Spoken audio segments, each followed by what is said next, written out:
A stranger in a black trench coat. A town suddenly in destruction. A stone monastery, deep dungeons, and 37 students. What are we talking about? You're going to have to stay tuned to find out. That's right.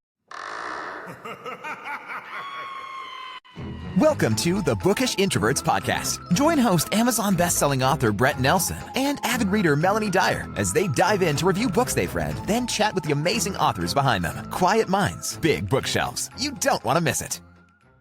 All right, so we are back. Charity has not been here for a while, and tell them why you haven't been here for a couple of weeks. I have been getting to reread Brett's novel War Songs and help him kind of work through your rewriting, basically, or editing. Heavily editing. Yeah, War Songs. War Songs. Because it was rather long, which, Yeah. For me, I love. But the general readership, that is not something that most of them are into, correct? Yes. Stats show that books that are past a certain point are not going to be picked up as much. Yeah, some people just feel daunted by long reads. I'm like you. If I'm really enjoying the book, I don't want it to Give end. me all the details. I'm a happy girl. Yeah, give me as many pages as you can write. So I shortened it down, and I actually wound up cutting a little over 150 pages. So it went Super impressive. Yeah, and believe me, did not lose the magic of the story or the bulk of the message, which was the important. Goal. Yes, and it was so painful to cut all those pages because that's a little bit like trimming away parts of your own child. That's exactly how it feels. Difficult. Yeah, so I did not like doing it, but in order to hopefully get a few more readers to read it, because I feel like it's a book that's very relevant to today. But we're not going to get too much into it because we're actually going to talk about it in a future episode. So that's kind of what we've been doing. But yeah, I've been getting to do that. And then, of course, we started school with the fall. And so I'm homeschooling my kiddos, and we're reading books for homeschool. So I've had lots of books happening at once. And that's why I told him I'm trying to get better about just being like, okay, I'm going to focus on this one. Yeah. And then that one, which the school stuff will still continue. But I loved the rewrite to War Songs because I had read it before and then got to read it as he rewrote. And what I was kind of doing was just making sure we weren't losing continuity or things like that. We didn't want to leave any holes in the story. Exactly. Plot holes or things that need to be tied plus, up. I was also just tightening up the writing style a little bit. Grammar. And because I wrote it about 4 years ago, I think. I think it published about 4 years ago. And just my writing style has improved since then. So I kind of wanted to tighten it up and just make it a more pleasurable read for readers. Well, I certainly think you've accomplished that. Oh, and well, I'm excited. We're also getting a new cover, right? Not for War Songs. Oh, okay. Yeah, we're going to keep the same cover. Okay, she's just reformatting it a little bit. She's just having to reformat the dimensions to fit the smaller paperback and hardback. I like the cover, so I'm glad for that. Yeah, so we're going to keep the cover as is. And you may notice, for those of you that are regular listeners, the music for today's intro is a little bit different. We're actually recording this podcast in early October, but it's actually going to go live on podcast platforms right before Halloween. So we are dressed for the occasion today. Yeah. Brett gave us these lovely sparkly necklaces. Yeah, I've got little ghosts, and she has little pumpkins. Jack-o'-lanterns. I don't know, you can't see our sweatshirts, but we are wearing festive sweatshirts. We're wearing festive sweatshirts. Yeah. So, and I know for a lot of people, especially Christians, we do a lot of Christian fiction here, and there's a lot of people that don't really celebrate Halloween. So we're just having a little fun with it. We did. So, but I did want to talk to you about what are your thoughts on Christians and Halloween? No wrong answer. Yeah, I'm kind of conflicted. We didn't really celebrate Halloween growing up. Like, we never went trick-or-treating when I was a kid, but my parents would let us get costumes, and because like when I was a kid, you could wear your costume to school. So they would buy us costumes or make us costumes, and we would wear them to school the day of. So fun. School was fun when I was a kid. And the teachers handed out candy or whatever. They would have games, and so we were allowed to do those things, but we did not trick or treat. We never had the decorations, and frankly, I despise the gory, nasty, yucky decorations. For Halloween. I do too. I don't like. I don't like. Just it's horrible. Gore, and I don't like that. I like cutesy Halloween. Yeah, and I don't mind that. Like, I was looking at Halloween shirts yesterday, and they had like a Peanuts one with Snoopy and some little cute ghosts, and I was like, oh, that's cute. I would wear that. Yeah, see, like my sweatshirt, it's got a haunted house on it, and then it's got the Mickey Mouse characters on it. Yes, so I like cutesy. Cutesy. Yeah. But it's not something my kids and I really celebrate per se. We always would do like fall festival at church or things like that. I want them to get to dress up if they want to and have fun with that. And have this experience a little. I don't go super deep with it, because I know like I've researched enough to know that it definitely has pagan roots. But if you get into much of the Christian religion very far, most of it has pagan roots.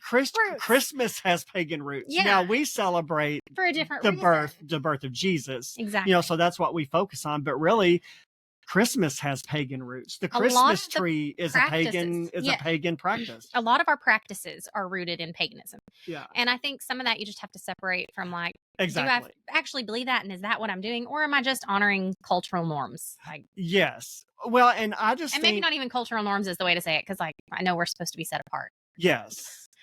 But there are just some traditions and things that I think are fun. Yeah, exactly. Well, and for me, I feel like it's what's in your heart. How the heart and the intent behind it. Yes, the heart. I couldn't get the words out. Yes, I agree. Yeah, like wholeheartedly. Of course, we were always allowed to trick or treat. Halloween it feels so different today than it did in the 80s, and 90s when I was. It was not so creepy when I was a kid. It wasn't.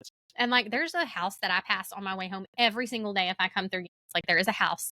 They full blown go for it, and they'll have like what looks like mutilated bodies hanging around. Oh yeah, demonic looking. Stuff. I would not even let my kids trick or treat.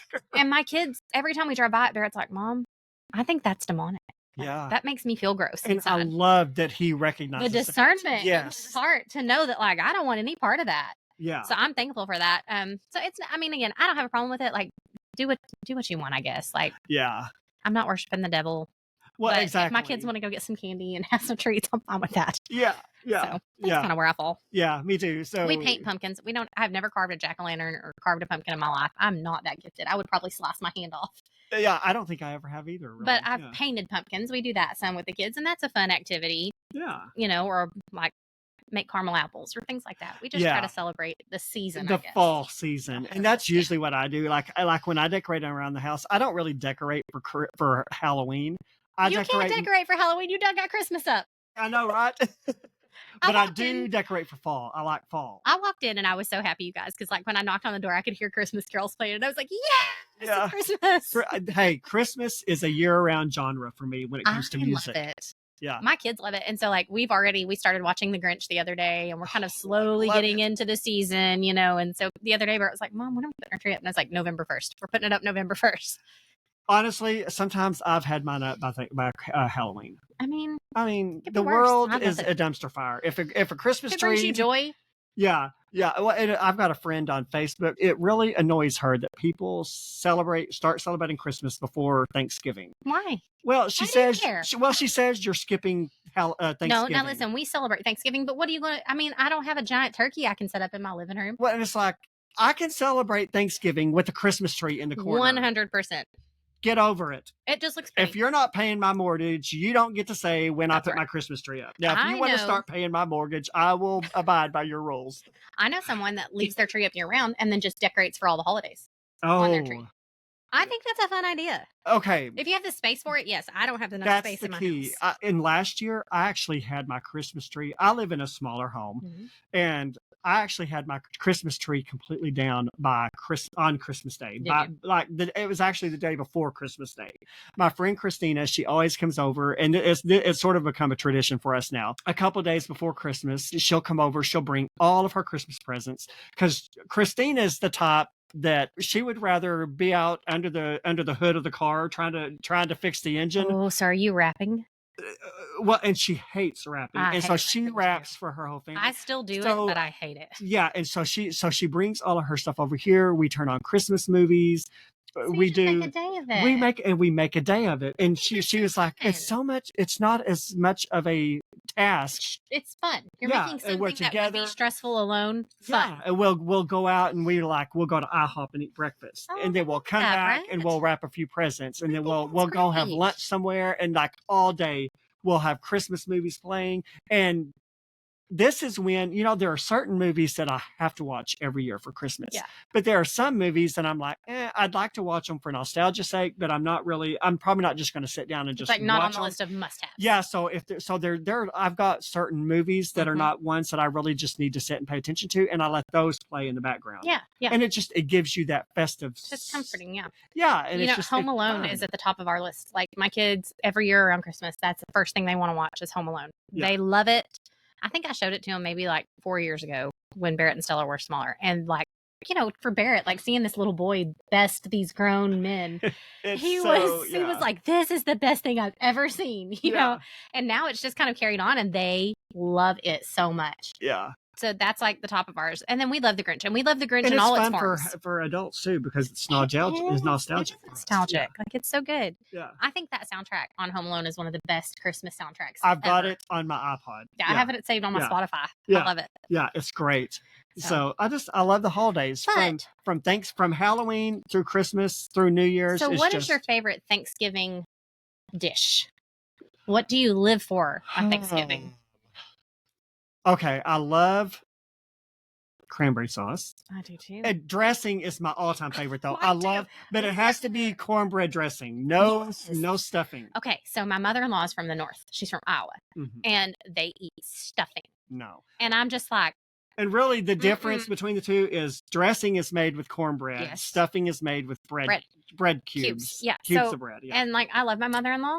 She's a really great cook. But for her, for stuffing for Thanksgiving, she wants stovetop out of the box. And like, so I always make the cornbread dressing, and then she makes a little thing of stuffing for her and her son. Yeah. Nobody else touches it. Mom always makes me an extra pan of dressing because I'm like, why do we not have dressing every day of the year? My grandma used to make chicken and dressing. Yeah, that's what Mom said. She said, well, we could have chicken and dressing. Yeah, I'll make you some chicken and dressing. I like not to toot my own horn, but my Grammy taught me to make her dressing, and so it's like it's pretty good. Yeah, I'd love to try it. I'll bring you some. Okay, it's good. Yeah.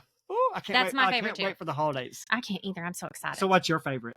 Dressing. Dressing is what I live for. Like that is if I had nothing else on my plate, dressing and some cranberry sauce and a roll. And I recently perfected my yeast rice. I like sweet potatoes. Oh, I love sweet potatoes. Yeah. We eat sweet potatoes year round. Yeah. So and like we don't. I mean, like I'll do a sweet potato casserole at the holidays. Ours are more caramelized sweet potatoes. I chop ours up and kind of pan fry them and do them with like a maple glaze. And that's what we do. Oh, yeah. They're so good. Yeah. Yeah, that's good stuff. Good stuff. Yeah. Okay. Absolutely. Well, that was a total random side. Hey, I love random conversations. Yeah. So I've got a fun little thing I want to do here if I brought it with me. Okay, so since this is kind of our Halloween episode, and boy, let me tell you, we picked a great book for Halloween. You guys, you are not ready for the ride. Yeah. It's crazy. So we're going to get into that in just a second. But how much money per year do you think Americans spend on Halloween candy? Oh, it's an obscene amount, I'm sure. It'll make you drop your dentures if you have go with 5 million. 3 billion. With a B? Billion with a B. That's appalling. That's appalling. We wonder why our kids are like addicted to red dyes and sugar. And exactly. It's terrible. It's insane. My gosh. Now this is what Wikipedia told me. So but I mean, usually they're pretty fact checked. So. Yeah. So, what do you think is the most popular Halloween candy in the U.S.? Oh, that's hard. Like a brand or just a flavor? Like a brand. Brand. Trolley gummies. Reese's peanut butter cups. Oh, well, I mean, who doesn't love peanut butter? And I'm just saying, I haven't been trick-or-treating in a while. I don't know who's giving out Reese's peanut butter cups, but all I ever got was junky candy corn and like the cheap value junk bags. Candy. Yeah, it's like I don't remember getting many like decent, what I consider decent candies. Not when we were kids. Now my kids, that's all they know. Okay. Because I feel like people now are like, it's kind of a mark of like, what kind of candy do you offer at your event or at your your house or whatever? Yeah. Well, nowadays it's like we don't just give the little bitty candies. We give this big size. Oh, I don't. My kids. You know what I did last year? We get together at Christina's house, and for the last couple years, and we give out candy and stuff. We dress up. I love it. Yeah, last year I was a steampunk vampire, which is kind of like a real elegant vampire. I'm gonna need to see pictures. Like, it wasn't gory. I didn't, it was just, it's like an elegant vampire. Like and last year, like I told Christina, I said, well, yes. I love it. Exactly. Yeah. I've never seen that movie, but yes. Listen, I'm not one to like really promote that stuff because I think you have to be careful, but you do. I have watched those and I have read the books, and it is. I want to read. That is some insanely good writing. We Anne Rice. To do that next Halloween. She's a writer, man. I'm telling you. Yeah. Like, it's wild. Can't wait to do that. Yeah. I saw a YouTube video with a guy, like they gave out the regular candy and stuff, but they gave out these glow stick things. Oh, okay. And so, but they were big. So I went on Amazon, bought some. They're real big. They're like probably 2 feet long. Oh wow, those are or huge. Maybe not quite that long. Yeah, they're big. Yeah, and they've got like 8 different lighting functions in them. They can stay. Oh my gosh, those are fancy. They blink. They do all sorts of things. Everybody was wanting Brett's. Yes, and so we do it at her house because around here I can get 20 one year and none the next. Yeah, so it's just not real consistent. It's just not real consistent. Yeah, so in her house they live in a neighborhood where they have quite a bit. Okay. So we gave those out last year. They gave out the candy. I gave out the glow sticks, and let me tell you, those kids were a hit. Yes, they loved them, and they were out there having sword fights with them, and because they've got sort of and so Christina was like, her dad was like, Brett's bringing those things again, is he? I say, yes, I've already got them ordered. So that's a fun non-candy alternative. And I mean, saw a post. I don't know if this is true, but because you can't trust everything you see. No. But I saw a post that somebody shared the other day, and it was like a story that a woman had shared from her home. Like, she always had trick-or-treaters, and one year she just decided to put out a box of potatoes and then a bag of candy. And she said, like, 5 out of 10 kids chose the potatoes, like just because it was different. Yeah. And so I was like, I mean, why not? I wonder, were the potatoes meant to be like a trick? No, I don't know. It's like she just let them choose. Yeah. So they could pick candy or they could pick potatoes. That's and hilarious. Like a bunch of them chose the potatoes. Because it was different. Something different. It's the novelty, maybe? Yeah. I don't know. That's amazing. But also, I never met a potato I didn't like. Well, unfortunately, me either. You can tell. I bake them, fry them, whatever you want to do to them. I will not pass up. For my Lord of the Rings fans, boil them, mash them, stick them in a stew. That's one of the things that exactly. Lord of the Rings. Yeah, so good. Thank you for potatoes. Yes, Lord Jesus.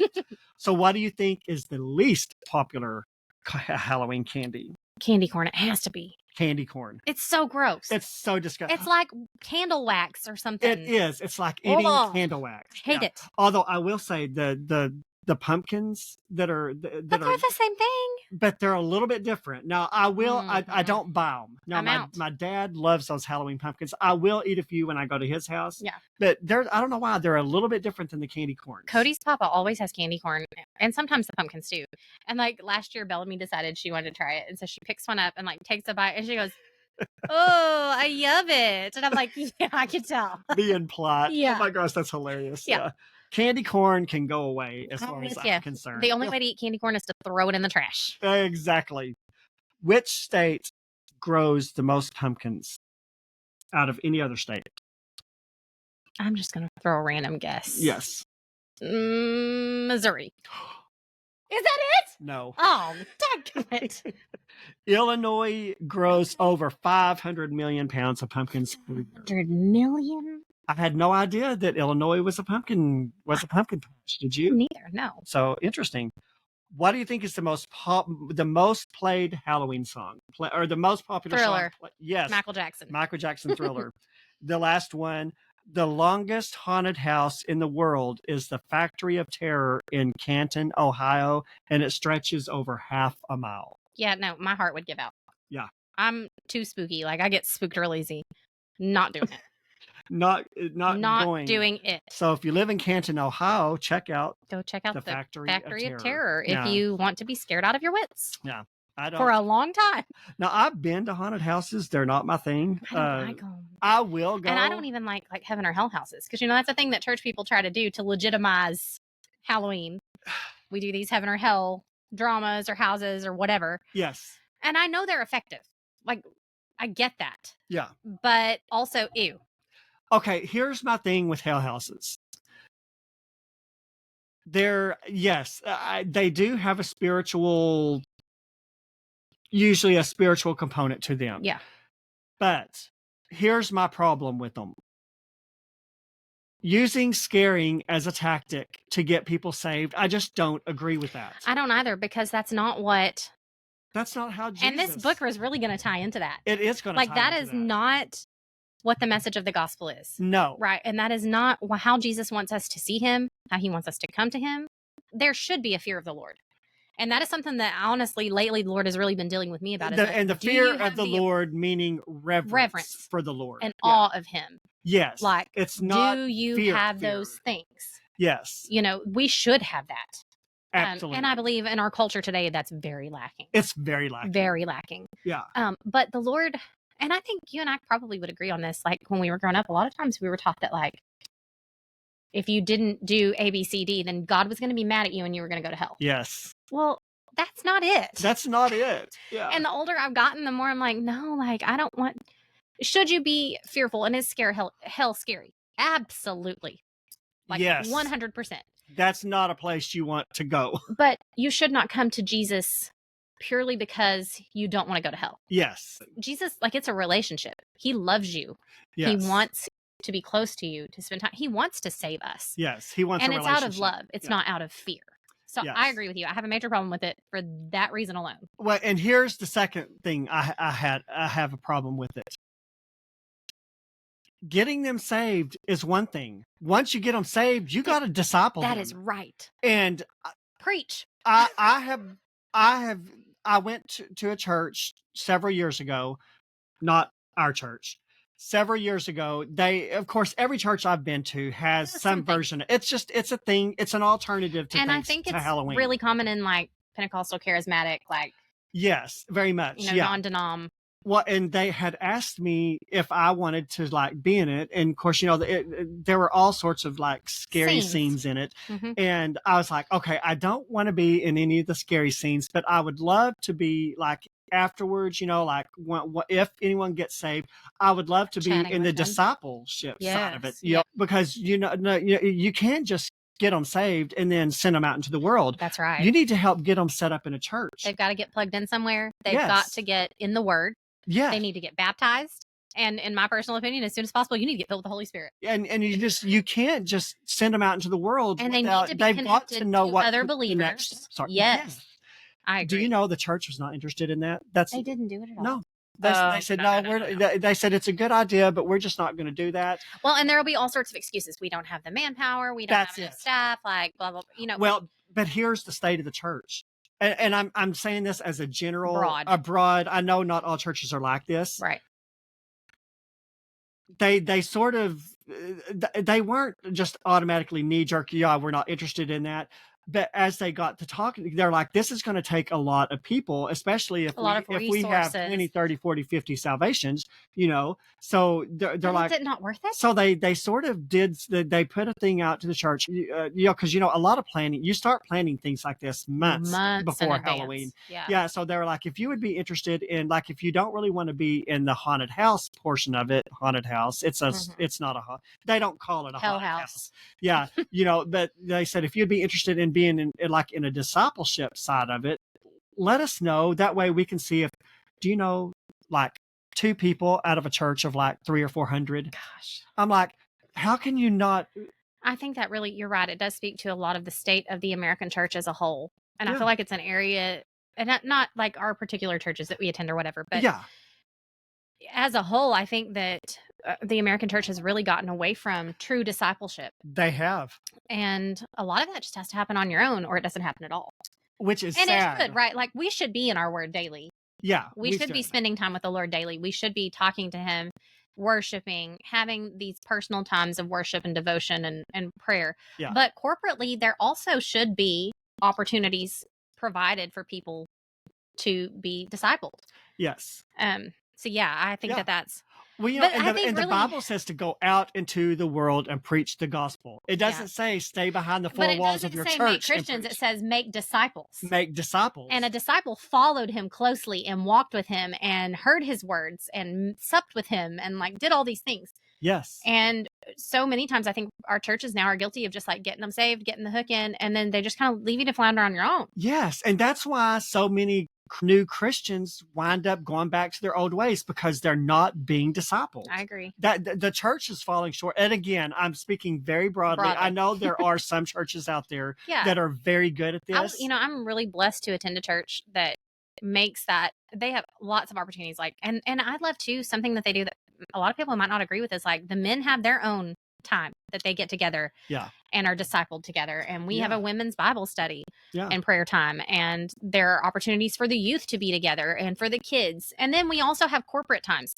And I don't have a problem with that. Well, I think it's biblical, right? Like, you need someone to bigger burdens, and a man can understand where you're at. A man, yes. Where a man is at much better sometimes than a woman can. And a woman can understand where I am sometimes better than a man can. Well, and to be honest, we kind of live in a world where as a man, you're afraid to talk to a woman in general. I mean, like general niceties. Because you have to be careful. Because so many people are men. You have to be very careful because things can be misconstrued. And I know it can work. Yes, it can be misconstrued. Yeah. Yes. So it's interesting that we're kind of taking this tack talking about making disciples, because really in this book that we read, that is what they did. So tell them the book we read. So Brett, this was his suggestion, and you're actually the one that suggested Ted Dekker, but I started one of his years ago, but it was so out there that I was like, I can't do this.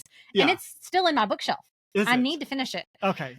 And now I'm like, Green, I think is what it is. Oh, okay. Yeah. Green and red and white. Yeah. It's a series. Yeah. And I don't even know how I came across, I got it somewhere, who knows, but I had started it and I was like, I remember it being really kind of trippy and out there.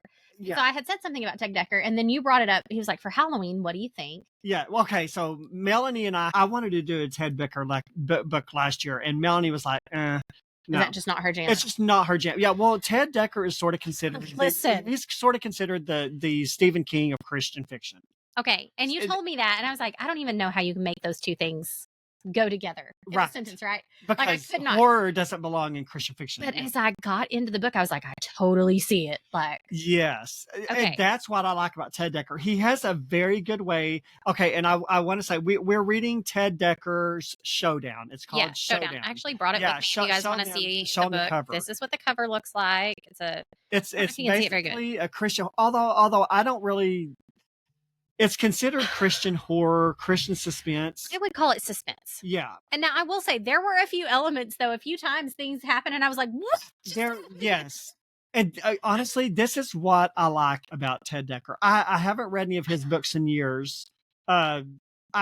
Earlier, several years ago, probably a decade or more ago, I was really into his books. Then for some reason I got off of them.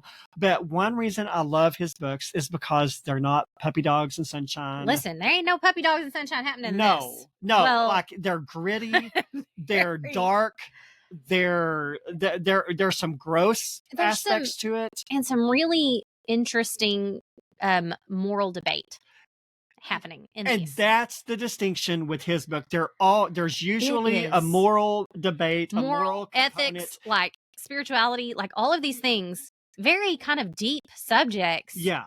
So it really is. Don't if you're a reader that's sleep on Dekker. Yes, if you've kind of avoided Dekker, because he is sort of known as the Christian Stephen King. But there really are some deep spiritual, and I'm talking deep. I'm not talking surface level. 100% deep. Oh, Jesus, I love you. And then there's my Christian fiction. Listen. He digs into the moral fabric of humanity. Yeah. And I was very, there were points where I was extremely uncomfortable with what was happening. But that's the point, right? Like, that is the point of how he wrote. And then as you get on a few more pages in, you're like, this is why that went that way. And you start to understand, like, the themes that he's dealing with, it was uncomfortable stuff. Yeah. So, okay. Okay, and it took so much restraint to not call you and be like, I would not let myself, because and especially last night when I was finishing up, I was like, I have to talk to Brett. And I'm going to wait till tomorrow. We're going to save it for the podcast. We always make a conscious effort to we do not talk about the book except in very vague generalities. Because we want it. Because we would say it all to each other and then not have it for the podcast. Yeah. So this is a great book. Again, Ted Dekker, Showdown. And when I first started reading it, I got a very strong vibe. I hate the word vibe, but I got a very strong.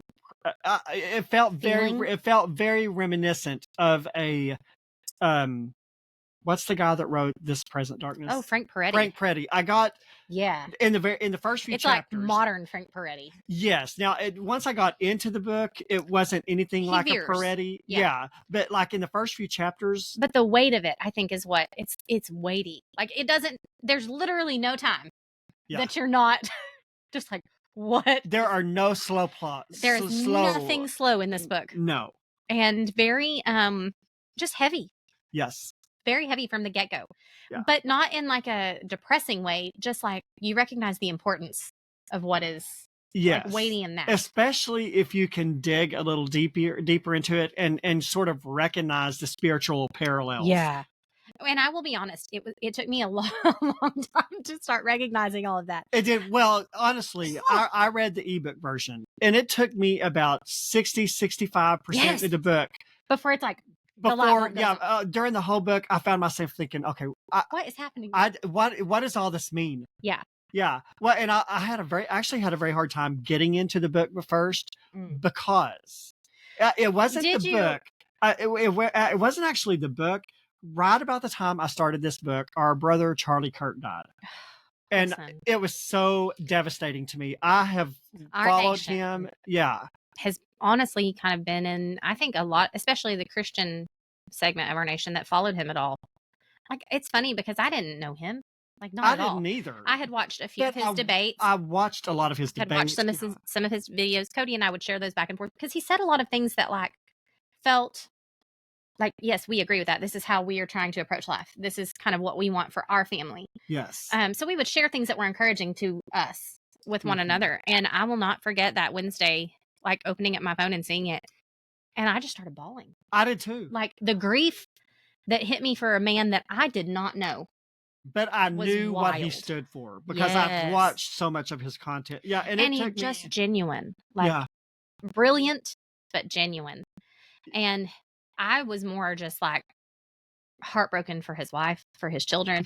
Yeah. And I found myself that night, like we got in the bed and I was crying that night. I cried for 2 or 3 days. I was crying and Cody. And it was so weird because I don't know. I'm so sorry. I'm sorry that he goes, it's okay. He's like, honestly, I'm not a crier. He goes, or I would be right there with you. He's like, this is very emotional.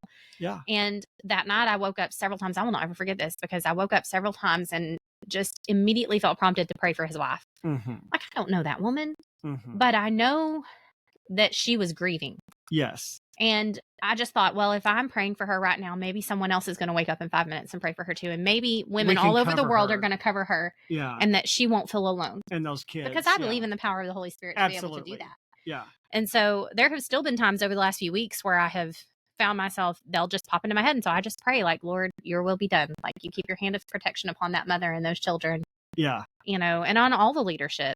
Yeah. Well, and I think what was more shocking about it more than anything was that he was murdered out of hate. And honestly, I had 4 or 5 people on mine. I didn't unfriend them. I'm not the type of person that really unfriends people.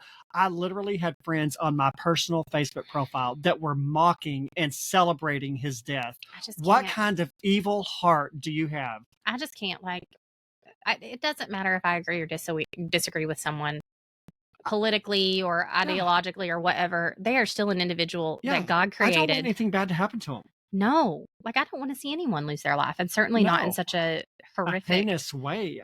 Yeah, manner. And one of my friends, I don't know where they got it or how, but they actually showed an uncensored version. And I had okay, so I did not when the very first article I saw, I didn't verify the source. I didn't just click on it. And it was the first thing that played. I mean, you can't unsee that. You can't unsee that. I cannot unsee that. Yes. And I'm like, I wish I could to see that. Yeah. And it was the uncensored. Yeah. It showed everything. I spent about 2 weeks after that guarding my kids, like, cause they'll get my phone and open Facebook or whatever. And I mean, I don't have anything to hide from them, but I did spend about 2 weeks and I told Barrett, I was like, if anybody tries to show you this, do not watch this video. My children do not need that in their brains. Well, no, adult. I need that in my brains. No. Yeah. Yeah. And, and it's so sad because the narrative for his haters, it's that he's a racist. He's and he's not. Charlie Kirk He loved the But Lord. the reason they say that is because they don't like his message, because his message was very Christ-centered. And maybe I know that because I listen to his podcast. Well, I've listened to his podcast the for thing years, so that I've I seen- know what he really That's what I was stood going to for. say. The thing that I've seen a lot is that people will take just a snippet of something he said, but context matters. Context just matters. like in scripture. Exactly. You can't just cherry pick one verse. Yes. Context matters, and so you need to read before and you need to read after. Well, much like that with Charlie Kirk's things, you need to watch before and you need to watch after. You need to watch all of it in its entirety to understand the message. Yeah. And people don't do that. No. So they hear a little 30-second clip and they run with know. it. Yeah. And it's the epitome of a false information. It absolutely is. So anyway, 100%. so yeah, so but did that make really, it hard? It kind of put you in a funk. It kind of put me in a funk, and like I read every day. I make it a priority. I don't get to read as much as I want because I'm an author as well. So I have to read, I have to write, I have a day job. I have a lot of stuff that I have to do for the podcast. I have to edit all these videos. On top of like family commitments. Exactly. Friends. So I really, for 2 or 3 days after his murder, I really didn't even want to read. I didn't have the heart to read, but in order to stay on task with the podcast, I had to, and I really struggled to get into the book for the first several days. I think it's really interesting that was your response, because mine is the opposite of like, I wanted to escape into a fantasy. Yeah. I want to escape into something that's not real. And so I found myself devouring anything I could just to not think about it. Oh, okay. Which is probably not healthy. Like putting off dealing with your emotions and working through things is maybe not the healthiest way, but it's been a but whatever works. Yeah. But it's just so weird to have such a visceral reaction to someone I didn't really personally know. And the Sunday when you listen to people's content and watch people's content for years, you feel like you get to know them. You feel like you know them. Absolutely. Yeah. We did not, like I said, we didn't know him, and we couldn't go to Phoenix for the service. But we did that Sunday when we got home from church. We turned it on and we watched the entire. I've never been to a 6-hour funeral. No. And if I had, I'd probably be like, "What in the world is going on here?" Yeah. But we watched that whole service, and it was so uplifting. Oh, I was so encouraged. Yeah. I cried. I laughed. And Erica Kirk is one strong woman. Yeah. I mean, I'm excited to see how the Lord uses her in the coming days and weeks and months and years, because I do believe that she will carry on her husband's mission. Yeah, she's the CEO of Turning Point now. Yeah, so she'll carry on. I don't know if she'll remain in the front like he did, but yeah. Anyway, yeah, I can see how that would have kind of. I started reading after you because he's very kindly orders me the hard copies because I love a paper book in my hands. Yeah. And so I started a little bit after him, but I could totally see how that would put you off. Well, and plus the Kindle book was just as expensive as the paperback. So that's wild to me. Yeah. So like if you're not even getting anything in your hands to hold. Yeah. Why? Like if the Kindle book is $3 and the paperback is $18, I'll be like, do you mind reading the Kindle version? I don't. I will read a Kindle version. Yeah. But when they're about the same, I do love a paper book in my hands. Yeah. Yeah. So anyway, so we kind of got off on a little tangent there. Take us into the book. Yeah. Okay. Do you want me to do his bio? Yeah, do a little bio on him. Ted Dekker is a best-selling American author known primarily for his works in the thriller, suspense, and fantasy genres. Born on October 24th, 1962 in Jakarta, Indonesia, he was raised in a missionary family. I did not know that. I did not know that I thought that was really interesting. And it says this upbringing in a different culture greatly influenced his writing. Well, that makes a lot of sense to me. Yeah. He was probably exposed to a lot more culturally than American children are. Oh, probably. Yeah. It says Dekker's early education took place in the United States, where he later pursued a degree in business admin at Eastern Washington University. Before becoming a full-time writer, he worked in various roles, including as a salesman and a marketing consultant. He gained significant recognition for his first novel, 13, which was published in 1993. It was well received, and it set the stage for his future works. He often explores themes of faith, freedom, and the struggle between good and evil. Some of his most notable books include the Circle series, which blends fantasy and spiritual themes, and includes titles like Black, Red, White, and Green. So I guess that one that I have is part of that. Yeah. The Oath, which is a psychological thriller that delves into the nature of fear and courage. I want to read that one. That sounds interesting to me. I think I may have years ago, but it's been so long since I've read some of them. So yeah, we may have to revisit some of them. And then The Bride Collector, which is a suspenseful narrative about a serial killer with a unique motive. Have you read that one? I read is it The Bone Collector's Daughter or something like that? Oh, I don't know. I read that last year. That was the first book after like a decade of not reading him. Yeah. Okay. Dekker's won several awards for his writing, including the Gold Medallion Award and the Christie Award. His books have garnered a significant following, selling millions of copies worldwide, and have been translated into multiple languages. He often collaborates with other writers and has ventured into screenwriting. So that's interesting. Yeah. I bet anything He co-writes with his daughter, too. Yeah, they wrote a children's series, right? Or young adult. YA. The one I read, the girl behind the velvet rope or the red rope or something like that, it did have younger kids as the main character, so I didn't catch that it was YA, but maybe so it was. Yeah. It might be okay for me to read with the kids then. Oh, absolutely, yeah. Okay. Yeah. Dekker is married to Lee Dekker, and they have 3 children. They live in Austin, Texas. And outside of writing, he is passionate about sharing his faith and experiences through various speaking engagements and workshops. His unique blend of suspense, spiritual exploration, and multifaceted characters continues to captivate readers, making him a prominent figure in contemporary Christian literature. Yeah. I agree with all of that. Yeah, absolutely. If you'd like to dabble in some books that have a little bit of a deeper than just romance or Amish, or totally give him a shot. This is absolutely, I was so surprised and just kept on the edge of my seat. And like you said, you're pretty good. You and I have read enough books, and you write. Like it's not very often that a book keeps you in the dark as to what's going on for very long. Yeah. Like honestly, never more than like usually a third of the way through the book. Yeah. Usually you kind of know what's going on in the first few chapters. Quickly. Yeah. Okay, we are more than halfway through this book before, like well past the halfway point before I figured out, like, oh, it starts to make sense. This is what is happening. It's very convoluted. It also made sense. Okay, so there were some things as I was reading, and we'll just kind of start there. The book is about this monastery in the mountains. Yes. Of Colorado.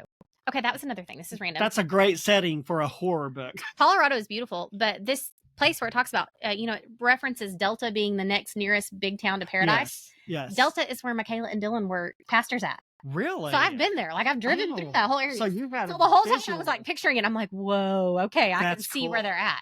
Yeah. It would be totally easy to hide something like that in those canyons. That's cool. It's wild.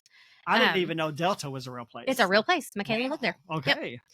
So, and like Grand Junction, all these places that they reference, those are real towns. I don't know what Paradise is, but now I want to go look it up. So the town, this is set in a town called Paradise. And the first person we meet is a little boy named Johnny, who is, how old is he? I think he's 12 or 13. 13, something like that. 13, yeah. He's 13.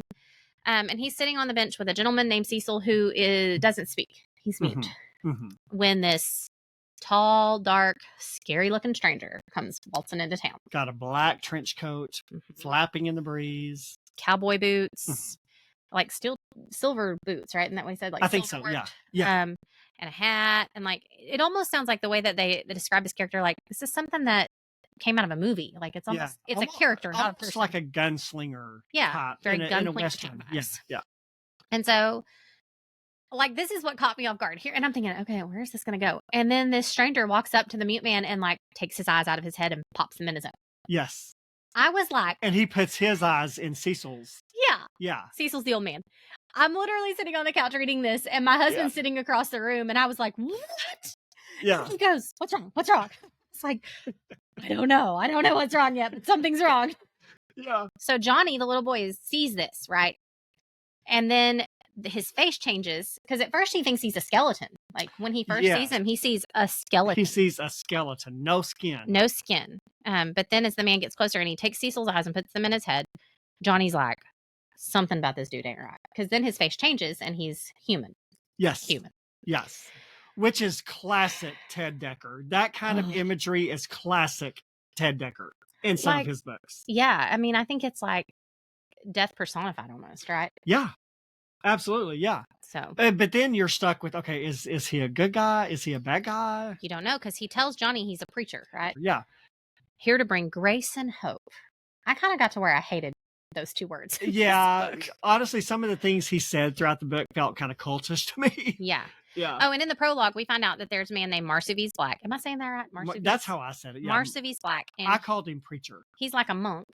Basically, and he gets recruited by this gentleman named David Abraham to come work at his monastery and to help shape the minds of these brilliant children, basically. Yes. And so then we move to Johnny, his little experience, and Paradise is very small. Like it's a very tiny little town. Yeah. Even smaller than like my tiny little But a very close-knit town. Yeah. Until Marsavies Black shows up. And still Marsavies Black shows up. So we find out that the man in black is Marsavies Black. And he claims that he's there to bring, that his car broke down, and he's there to bring grace and hope to the town of Paradise. Grace and hope with a capital G and a capital H. So that kind of leads you to think, okay, so he's talking about the grace of the Lord, you know, and hope in the Lord. He's saying things that are like Christianese, right? Like, yes. You think that that's what a preacher would say. Yeah. And so that's why Johnny, he's very confused. Like, he realizes that what he saw was evil, mm-hmm. but what he's hearing is not. Yes. Doesn't that kind of speak to like the state of the world today? It totally speaks to the world today. Yeah. Man. Yeah. And so Marsavies reaches into his pocket while he's talking to this guy, has gel on his fingers, mm-hmm. and kind of waves it in front of their face and makes a comment, something like, you have to love the sweet smell of truth. So very weird. Super strange. And of course you're like, what is this gel? Does it mean anything? And is it a drug? Is it, you know, is what? it, so like, I'm not letting somebody pull something out of their pocket and like, up in my face. Like, where are these people's sense of self-preservation? Right. Do they have none? They clearly not. So he asks the boy who's in charge of the town. Yeah. Yeah. And he tells him that Preacher Jordan is, right? Father Jordan. Yeah. Who runs, is it a Presbyterian church or whatever? I think so. I think it's a Presbyterian church. And so. Or Steve the saloon. The saloon owner. Which also, like, who still has a saloon? Right. But that tells you. It's a very small, very rural. I don't think this place even has a McDonald's. No, I don't think so. If you don't have a McDonald's or a Walmart, do you really qualify as a town? Yeah. So so we should also clarify that, like, when he does what he does to Cecil dies. Yes. Cecil dies. And Johnny sees him die, and he knows Marsavies Black killed him. So he takes off. Yes. Runs home. And he goes, yeah, so he runs home. Does he go tell his mom? Oh, we cut to a different scene. Yeah, well, and that's another thing about this book. To me, it felt very convoluted because in the same chapter, it flipped back and forth. Different perspectives, different storylines. Sometimes 2 or 3 times in one chapter, and I absolutely hate that. It's a lot to keep up with. And that's what made it so hard to keep up with, because I have a very hard time, even in a simple book. I have a hard time keeping up with things in the very beginning because you're trying to figure out who's important and who's not, and what's important and what's not. Yeah. Like, my notes for this podcast are 20 pages long. Yeah, because there was so much happening. Yeah, and I'm like, we don't want to give too many spoilers, so we probably won't cover all of it. Yes, we're going to be very careful not to. Because you guys really need to go read this book. Yeah, like, everybody needs to go read this book. It was so interesting. Yeah. So anyway, we find out in the next little part that the mayor ran off. With his secretary. So that tells you that there is moral depravity going on in this town. Yeah, and he left his wife and his child and just took off on him. Mm-hmm. And like, I guess he was kind of in charge before that. And now Father Jordan's like, well, I guess I am. He's the de facto in charge guy. And you know what? I can so see that, like, in small towns. I've even seen that locally. Like, there are certain community leaders, right? And when you have something like that happen where someone has a moral failure or whatever, it does kind of rock the whole community. It really does. Black goes into the saloon and introduces himself, tells him they can call him preacher. Yes. Sounds a little creepy. It does sound creepy. Sounds a little creepy. Tells him that his car broke down, and he was like, saw a sign that said Paradise 3 miles.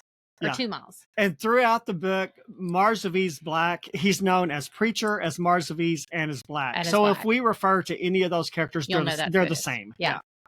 So he tells him that God sent him there on a mission. Okay, first of all, I'm really suspect if anybody comes in and says I had this as a note, as a discussion point. Somebody says, God told me to tell you this, or God told me to do that. And I'm like, but did he? Okay, yes. Okay, and am I wrong in that, Brett? No, you're not wrong in that, because we live in the Assembly of God Pentecostal realm. That's the kind of church we go to, and if you go to an Assembly of God church for any amount of time, somebody's going to come up at some point and tell you, God gave me a word for you.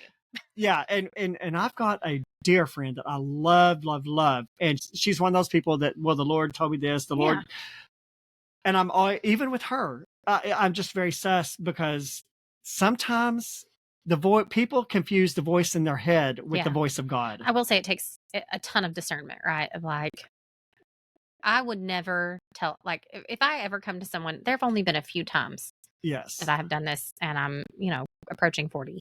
Yeah. A few times in my life that I have said, I feel like the Lord wants me to share this with you.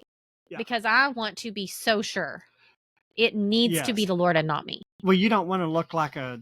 Well, there is, yeah. and there is nothing in me that has anything good to offer without the Lord, right? So Exactly. like, it has to come from Him. Yeah. And so I'm very careful. And that was one of the things I guess I was taught by my father growing up, is like, you be careful who you let speak into you and speak over you. And, you have to use discernment.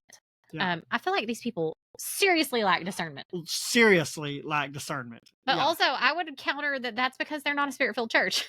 Exactly. Because if you're Spirit-filled, you're going to know that ain't God. Yeah. So, yeah, that was kind of where I was at. You want to... Okay, so... the sign. He said that God would give them a sign. I didn't really like this part of the story. But why a wart? You know what I'm saying? Like, yeah. Gross. We're not going to tell you what it is. He performs a sign on this guy. An individual. To sort of prove himself as a messenger of God. Worker. Yeah, a messenger of God. And it is kind of a miraculous thing. I mean, to be fair, if I saw something like that, I would probably be like, wow. And I would question. Yes.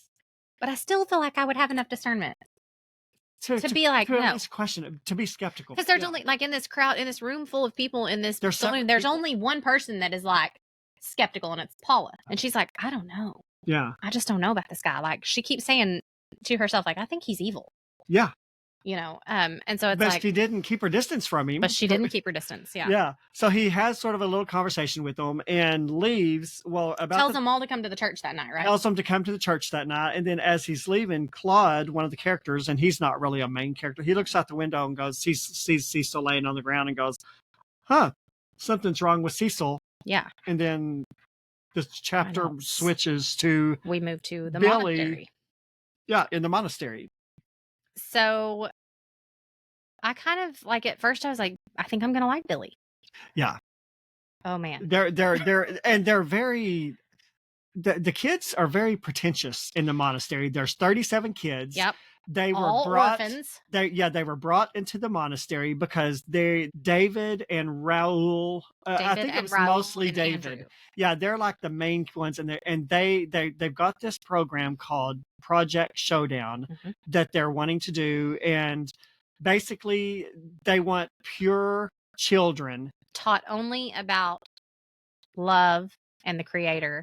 Yeah. God, capital C. They do use that a lot. So you'll see Creator, capital C, referencing the Creator God. The Creator God, yeah. Yahweh. And so... But there's not... When kids have been subject to the world, there's not that many pure kids. That's right. So the whole theme of this is... The whole idea behind Project Showdown is that they're going to sequester these kids away in the mountains where they're never exposed to the world. From the time they were born. Until they're 16.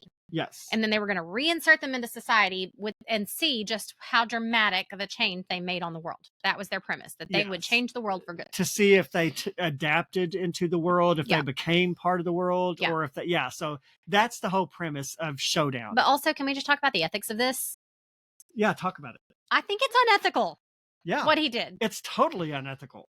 Like, I get the idea behind it, but these kids, like, literally have no guardians looking over them because they're all orphans. They have only the overseers, the teachers, the overseers teaching them, which they all seem to have good intentions, right? With the exception of Marsavies. Yeah, they're not abusing these kids. These kids are very well educated. They're probably brilliant. They're kind of prodigies, I would say. Yes. Yeah. So they're not abused. And their whole education, and it sounds like they're very well fed, and they're all taught to care for one another. But the whole basis of their education is writing. But their whole life was stolen from them for this project. Yes. Yeah. Like, so they have no idea what the outside world is like. Yeah. Whatsoever. Yeah. Now listen, the outside world, I get it. It's a mess. It's a mess. It's a hot mess. Sometimes I feel like I'd like to be sequestered away from it. Right. I mean, I get it. I could be a hermit and be okay. Yeah. If we could just do our podcast from a hermit hole, we'd be fine. Yeah. But also, like, there are experiences to be had that every person should have the opportunity to experience. So I just immediately, when I was reading that, I was like, that is completely unethical. It's completely unethical. And they're in class, they're in a creative writing class, and they keep having these honestly cultish conversation in class. Very weird. They're talking about conversations. how peace is the gateway to harmony. Conversations that you're not going to hear any 12 or 13-year-old in the real world having. Exactly. So that's part of why I struggled so hard at first with this, like getting myself in this setting. Like, it's like, this is not realistic at all. I don't know any 12 or 13-year-olds who talk like that. But again, I guess it would be a product of But if you the brought way they children were up brought like up. It would, and to them, it was nothing at all. Like, Yeah. this was just how they were. To me, the whole conversation with them, it was very pretentious and but it was the way they were brought up because, again, they're extremely brilliant children. Yes, and they're taught to read and to think and to write, but that all things lead back to the Creator with love. So Billy is the first character to take us into the dungeons of the monastery, and the dungeons are very prohibited to them. Forbidden. Yeah, it's a forbidden space. But Billy's like, I'm going. Yeah. But we find out later he's been kind of courted by a monk with a mask. He doesn't know who it is. He doesn't know who it is. Now he thinks it's either Raoul or David or one other. He said he thought it was one of three people. I couldn't remember who the third person was. I can't either. So as he goes down there for the first time, he goes to these real creepy dungeons. They're dark. Gross. Yeah. And he finds this slime, this gel covering the walls. Yes. And he's hoping to meet the monk down there. Yeah, he wants to find the monk. Yeah.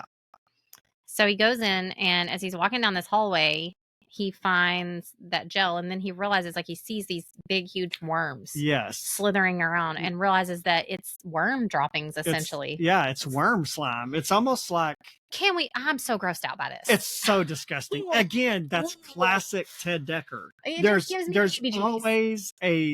always something disgusting in Ted Dekker books. Which honestly, it's like pretty mild, all things considered, but still so gross. Like, it's just gross enough that I'm like, ew. Yeah. Ew. Yeah. Which is kind of, I've only read one Stephen King book. I don't support Stephen King because he is so antagonistic toward Christians. I'm not going to give my money to somebody who hates us. I don't think I've ever read a Stephen King book. And I didn't buy the book. I borrowed it from the library. And I will say, Ted Dekker's the darkness and the grittiness, it is very reminiscent of the one Stephen King book. So that's probably why he's gotten that moniker of Stephen King Christian fiction or whatever. So there are these slug topworm things that they're not dangerous to people. When they saw them, they were a little bit scared by them. But then he realized, okay, they're just down there moving through these dungeons, and they're like on the wall, they're on the ceiling, so they're kind of everywhere. And he realizes as he's walking down there that, like, he is breaking one of the cardinal rules, right? But that he also thinks that maybe he was created to break this rule.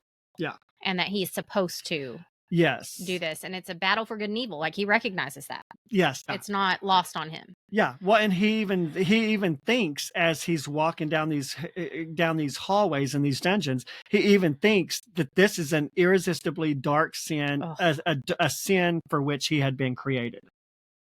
So he recognized it. Yeah. I think that's so true, though. Like, especially at this age, right, at 12 and 13, this is kind of when I see most kids start to develop their own sense of, like, morality and their own sense of right and wrong. It's intrinsic to us as humans. Right. Like, they're starting to grow up and be mature. And I think this, for a lot of kids, is when they first recognize, like, oh, I am a sinner and I need a savior. And so it's not uncommon for them to have these almost like identity crises at this age, which is kind of what I feel like Billy was going through. Yes. Well, they're all at that age. Yeah. Where they are thinking on their own, and it is a mixture of boys and girls. It's not all boys. It's a mixture of boys and girls. The anxiety that would induce. For sure. Yeah. Yeah. Wow. So he gets down there and gets to the entrance. He's sort of in the dungeons, but it's the entrance. There's like a huge long staircase. And then there's these big black doors. I mean, honestly, solid black door. I'm probably not going in. No. Well, I mean, this is where you scream at the character in the book or movie and You're say, going like, don't open the door. Yeah. Yes. Yeah. So he gets down there and this monk is there. And the monk, there is such a good moral lesson in this interaction right here. Yes. The man asked Billy if he entered last night. And he says, yes, but only to just inside the door. Okay. This is a representation of sin, isn't it? This is how evil gets you. It tempts you to just take a little step, to just give it a little touch. That's right. And then of course, we all know once you dabble just a little bit in sin, it gets its tentacles in you. Absolutely. And and that's how you can progress into sin further than you like as a further Christian, than you ever wanted to especially. go. Yeah, in your mind, you can know, okay, this is not an area that pleases the Lord, but sin can have a strong hold on you. It's insidious, right? And It's that's insidious. the best way I could describe what was happening to Billy. It's like, it's just insidious. It's worming its way into his heart and into his mind. But that is exactly what sin does. And that's exactly and maybe what sin that's does. why he used worms. Like, because it does worm its way in. So this is what's so interesting about Ted Dekker. Dekker is so skilled at weaving morality and little lessons in such a subtle way that some readers might not even catch it. I agree. And it honestly, like, the further along you get, that's what I kept coming back to. Is like, man, it started so small. It started so small, and now it's this. Yeah. You know, but that's exactly how sin is. And that's why you have to just avoid it at all costs. That's right. That's right. So, of course, we'll never be able to avoid it at all costs because we're in our mortal bodies. Yeah, we're fleshly and we're human, and our flesh wants what it wants, right? And so that's why Christ tells us we must crucify our flesh daily. Every day. Yeah. Right? So that we can walk hand in hand with him. And it's not through our own righteousness that we can do anything. It's his alone. Absolutely. So, yeah. Oh, little Billy. So I just love the little and nuggets. This book is full of them. Yeah. Like full of them. Yeah. You will find them if you are looking. And if you have eyes to ear, or ears to hear and a heart to receive it, right? And to receive it. Yeah, absolutely. You can see those things. Yeah. So he Marsavies, or actually that's not Marsavies, it's the monk. The monk. Yeah, he sort of coaxes him inside, again, just like Satan. Just like him. And he's like, well, I know you'll go. Yeah. Because Billy's like, I don't know if I will. And he's like, he's still trying to fight, right? A little bit. Yeah. But eventually he does go. He does go. And he discovers this wonderful, magical study of a place, right? Like, yes. Which for a kid who has been brought up to read and write and like that's your whole existence. Yeah. It's like a dreamland. And there's nobody there. It's a place peaceful, of solace. Quiet. And he, of course, he's just thrilled with it. There's that like hundreds of thousands of books. Yeah. And he finds this empty journal, this black empty journal, and decides to start writing in it and write his own story. Yeah. Because that's what they're encouraged to do. They are encouraged to create stories. And so he just decides to start writing. Yeah. And I think the writing was almost as much of a drug to him, like as addictive to him as anything else happening down there. Yeah. Yeah, for sure. Yeah. Yeah. So when the monk mentions black, Billy remembers that the man who had previously told him that he must consider Black's teachings on good and evil because Black was closer to the truth than any of the others. Which to me, I was like, it's Black. Black's just tooting his own horn. Yeah. Because we find out that Black has disappeared from the monastery. Like he just is gone. Yeah. Run away. Yeah. So I just assumed it was him. Yeah. Well, and of course, Black's in the city too. And these stories flip-flop so much. You're like, well, how can he be in paradise and at the monastery at the same? So it's just, again, it's very convoluted. Which also, when we finally find out how, I was like, oh, whoa. Yeah. I'm just telling you, this book had me, I mean, I was right up until the very end, I was just like, wow. Yeah. Masterful writing. Masterful writing. Yeah. Exactly. So he walks along. That's when he sees the worms.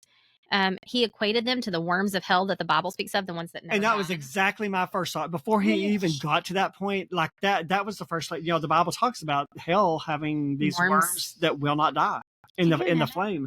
Yeah. Makes me ill. Creepy. He's walking along. One of the blobs of the gel drops to the ground in front of him, and he bends and scoops it up, touches his finger to Yeah, we're not talking about a thin sheen. We're talking like globs. Yeah.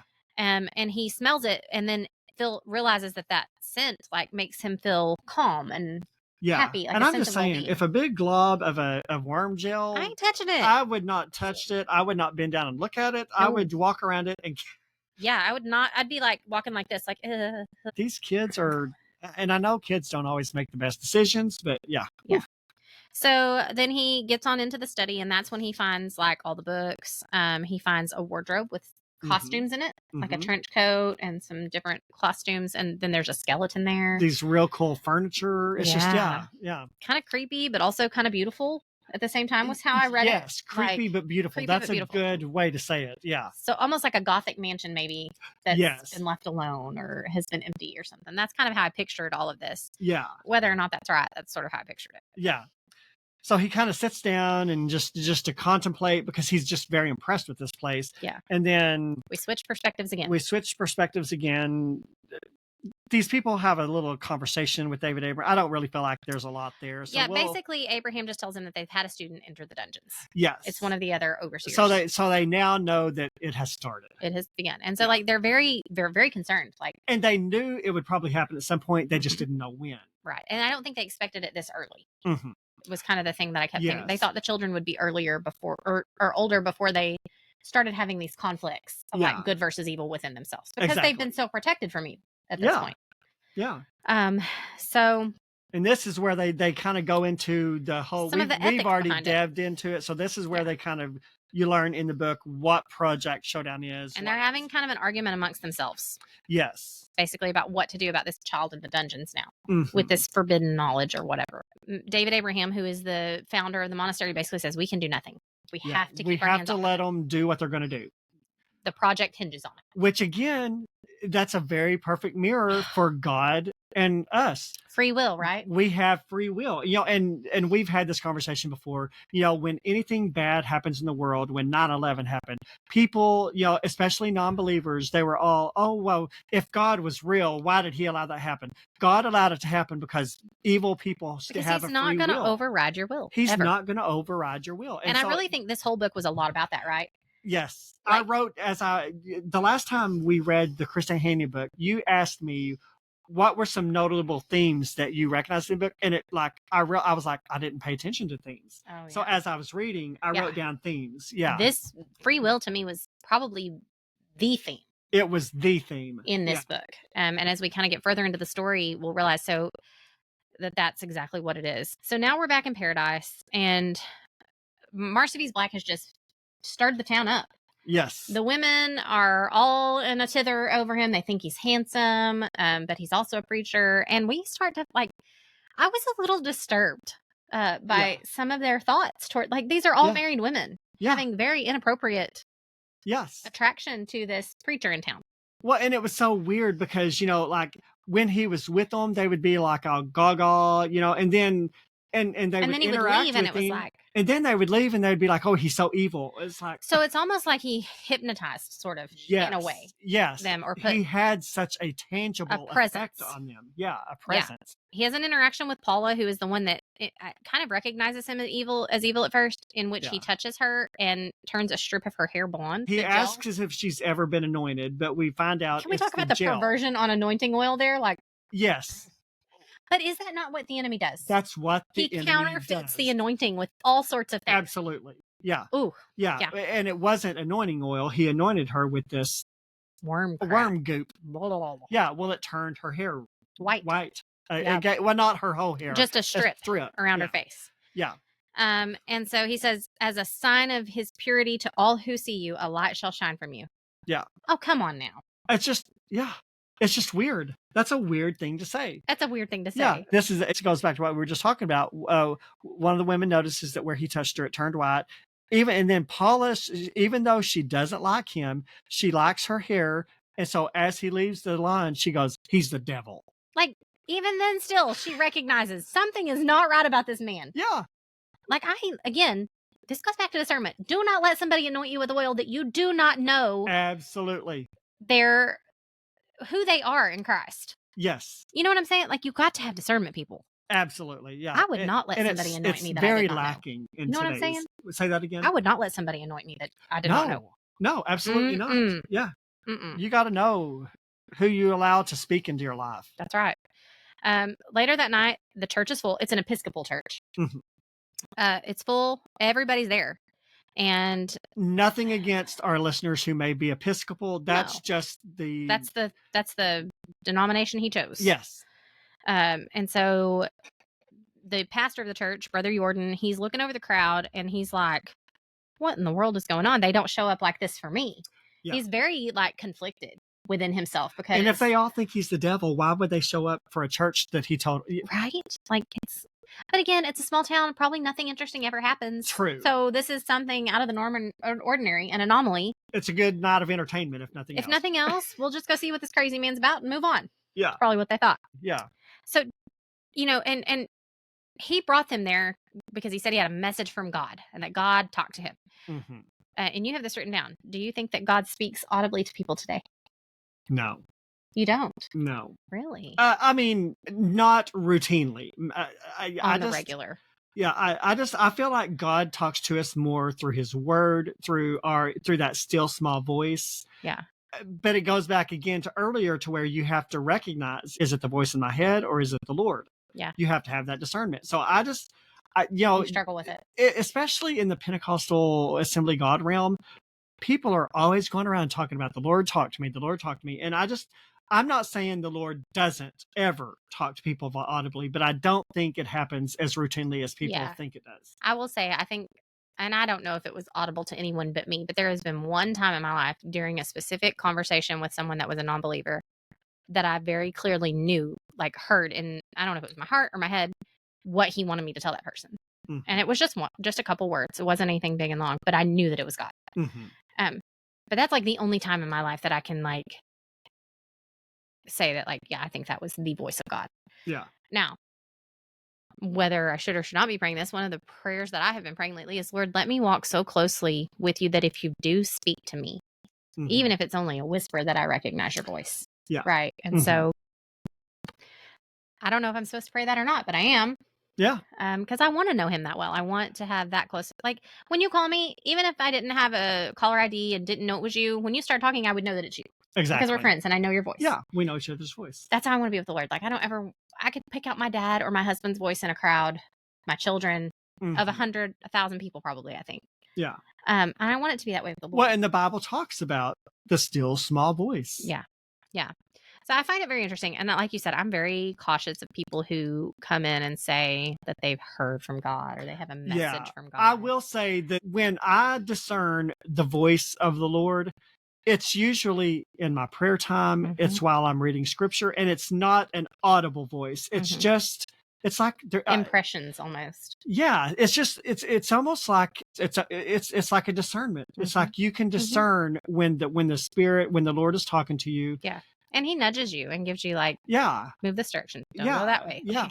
I don't think I've ever heard the audible, what I consider the audible. That's the only time I can remember, really, is just that one. And I knew that was a critical moment. And again, that's been years ago. And I don't know that anything has come of that, but I knew that was a critical moment for that person and for me. Like, are you going to be obedient and say what I've asked you to say? Mm-hmm.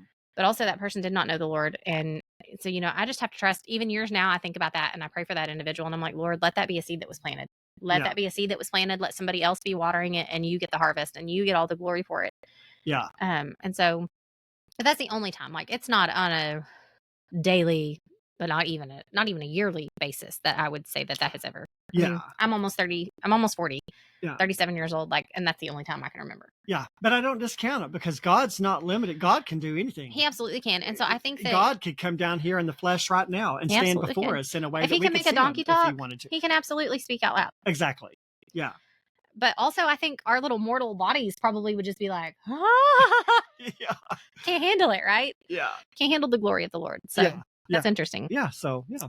So right at about 7:00, Black shows up and walks through the baptistry door. And Pastor Jordan wants to speak up, but he's just like frozen. And I think that's a pastorly response. Mm-hmm. Especially when a stranger comes in town. So he had a responsibility to his flock, and he did not fulfill it. He did not. There was probably an element of fear in it, and there may have even been intimidation. Intimidation. Yeah. Yeah, and I think he's probably like weighing himself against Black, right? Like, why are they responding to him like this and they don't respond to me like this? Yes. And I will say, like, I think as humans, we all have that tendency to want to be liked by people. Yes. And I think Jordan, he has some issues. Even Jesus said, when told the disciples, a disciple has no honor in his own hometown. That's if you go into a town and they won't accept you, kick the dust off your feet and move on. So honestly, a lot of people will have more. They will be more apt to follow a stranger on the internet or a stranger across town than people in their own circle. 100%. Yeah. But also, how do you vet those people on the internet? How do you know their heart? How do you know their walk with the Lord? How do you know their personal follower on the internet? I think it's so important that people be plugged into a local body where you can be in interaction with your spiritual leadership, and you can see test and weigh. That's right. You can watch test the spirit. That's absolutely right. So I think that's a really good point. And I'm telling you, on the internet, you have to be so careful on the internet.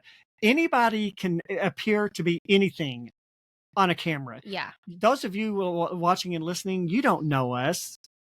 That's right. We can sit here and blow smoke and make ourselves look good, but you have to be very careful of who you test the spirits. Yeah. Ask the Holy Spirit to give you discernment. Yeah. And you know, go with that. Like, and people will say, trust your gut. I don't know so much about trusting your gut. Trust the Holy Spirit. Yes. Like, trust the Holy Spirit to lead you, because he will never steer you wrong. Because your gut is your flesh. That's right. And the flesh is deceitful. Yes. Very always deceitful. Yeah.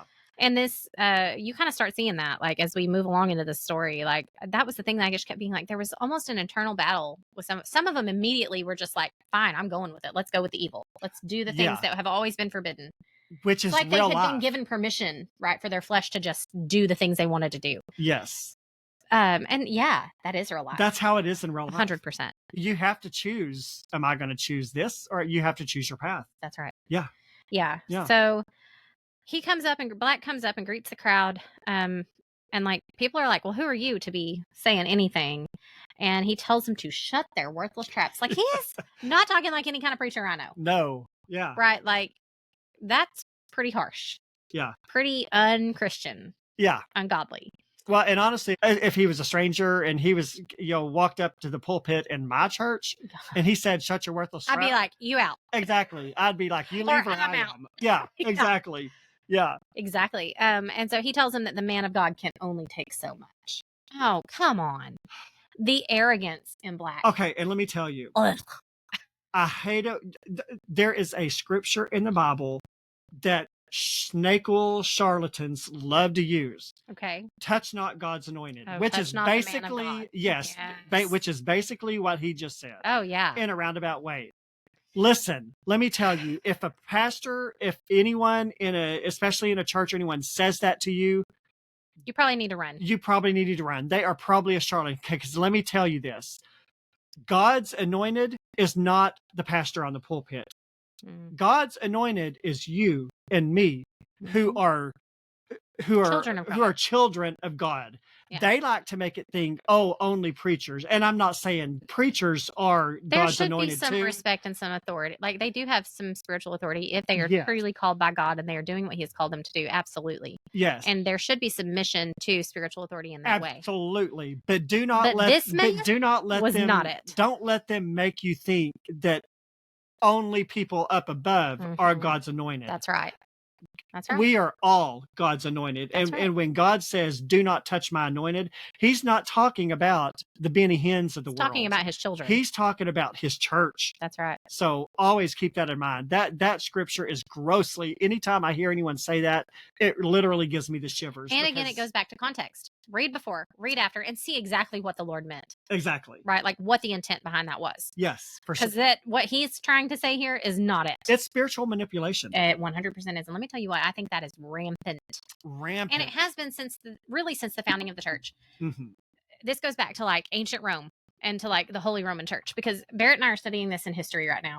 And it's been really interesting. Like, we've been studying in particular how the scriptures were written and translated from Hebrew and Aramaic, and Greek into like Latin, and that they translated them into Latin because that was considered the educational language of Europe at the time. And this is like back in the Middle Ages, right? So this is a long time ago. Yeah. And in the Middle Ages, the common people were not educated enough to read Latin. No. So the things that they were told from the church, they were just told. So if you had a pastor, which this happened, you had preachers and ministers that were not genuine, right, in their motives.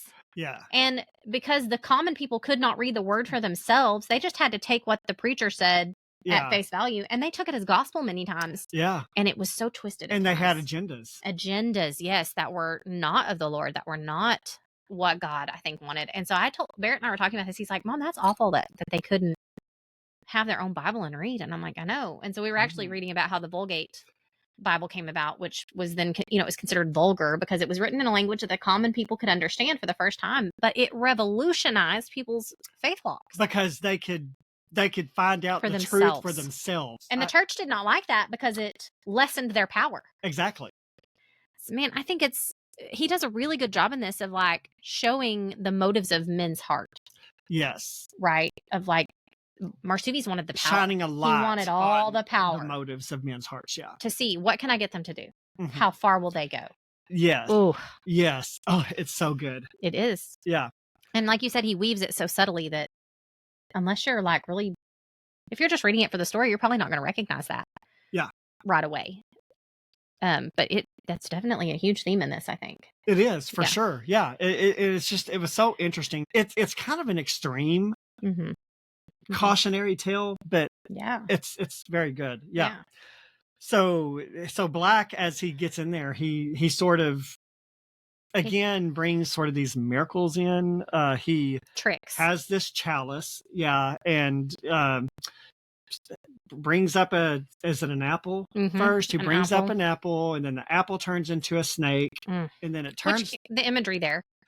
Exactly. The forbidden fruit. Exactly. The snake in the garden. Dangling the fruit. In front of the people. Yeah. And then the snake turns back into an apple, and he squeezes the apple into juice, and it goes into the chalice, and he tells people to drink. I mean, it is so symbolic of the forbidden fruit. Yeah. And he tells them, drink. Take a sip, or you'll catch God's wrath if you don't.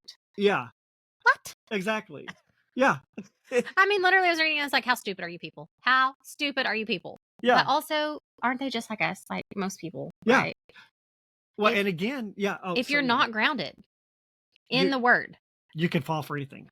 That's right. Yeah. And he tells them, you got to choose Black's way, or you have to choose Stanley's way. He gives them an ultimatum. He makes a distinction right then between him and the minister of the house. Yeah.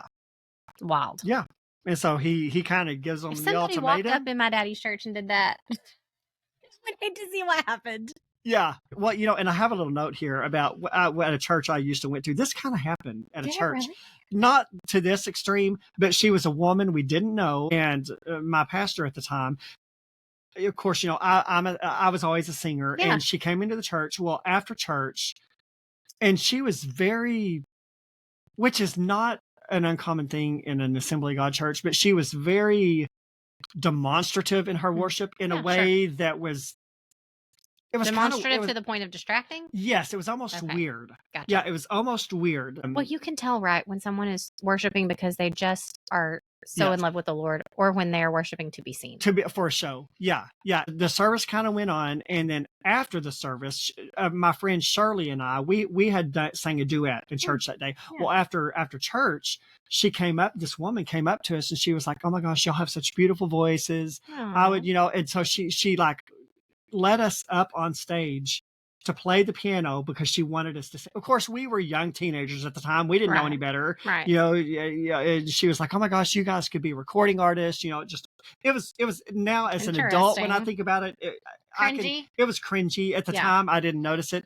Well, so she took us up on the stage without any invitation, without seeking permission, and started playing the piano and wanted us to sing with her. Well, the pastor, Brother Glenn, absolutely, he's to this day he's just one of my favorite pastors. Yeah, he was up at the end of the church where the entry was, and he was shaking people's hands and talking to people.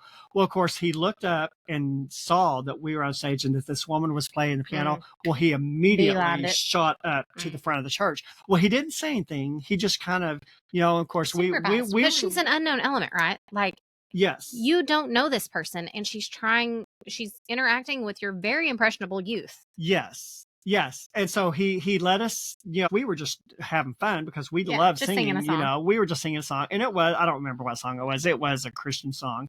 After we got done and everything, he looked at her and goes, "You may leave now." Wow. Well, of course, I was like, how rude. Yeah, honestly, I was offended by it because I'm like, what if this lady is not saved? And so the lady, she goes, "Excuse me?" And he goes, "You may leave my church now." And so she recognized something. Yes, I think his discernment, and so she kind of stood up and she goes, "Well, may I ask why?" And he goes, "You do not get to access my pulpit and my stage without my permission. I'm asking you again to leave my church and not come back." Because those are positions of authority that pour into the lives of his congregation. Exactly. I think that your pastor was being a good shepherd. Yeah. Well, after the church, I was kind of mad at him. Wow, I can see yeah, that. Yeah, because I was probably like 15, 16. So you're young. I was very young, and he sat both of us down. He goes, I'm not mad at you guys. Mm-hmm. He said, I'm mad at her. Yeah. He said, because that was inappropriate for her to do. He said, you are my teenagers. Yeah. And he said, I do not want someone that I know speaking into your life. Yeah, that's right. You know, and so, yeah. And like when I read that, for some reason, that story popped into my mind. Well, because it's a real life example to you, right? Of someone protecting you when you needed it. When like there's nobody protecting these people. Yeah. Jordan should have been that. He should have been. He should have been a Pastor Glenn. And he knew he wasn't. He should have been. Absolutely. But he had that pull. Yeah. And also, I think we didn't talk about this, but Jordan has a thing that he has to go to where he meets with the Archbishop or whatever once a year. And it's time for that. So he knows he's about to leave town. Yeah. And instead of obeying that prompting of like, you should probably stay here, he leaves. I think he almost used it as I don't want to deal with this, so I'm escaping. Yeah, and he's frustrated with his people, right? Like he's frustrated with the mayor. He's frustrated with the way things are going in town. You almost get this impression that like he doesn't love his flock. Yeah. Or that he's just been there so long that he's jaded, which let's be real, it happens. It happens, yeah. And I think it's critical for pastors and people in ministry to recognize, like, if you're getting to that point, you need to take a break, take a sabbatical. Like, go back and seek the face of the Lord and ask him to return the love of the people to your heart. Because if you can't love them, you cannot shepherd them. You can't be a shepherd. No. That's right. Yeah. Because the shepherd loves his sheep. That's right. Yeah. That's why he left the 99 and went for the one. You know, and real shepherds are like that too. They will do anything in their power to keep the wolf from getting to their sheep. That's right. So, yeah. Yeah. Oof. So he leaves the church and everybody goes home. I made a note. All these POVs in the chapter. He does. He has it in capital letters. Ugh. Y'all. I love it. Yeah. So Steve, so we kind of go to Steve. He has this weird dream. So Steve is the saloon owner. Yes. He's kind of the de facto leader. And he's Paula's husband, which Paul is the one with the white in her hair. And Steve wakes up from this dream that he had that night. Oh, and so they all drank from the communion cup. Yes, they all drank. Yeah. Before they went home, they did all drink of the communion cup. Johnny refused to do it. He's like, nope, I'm not doing it.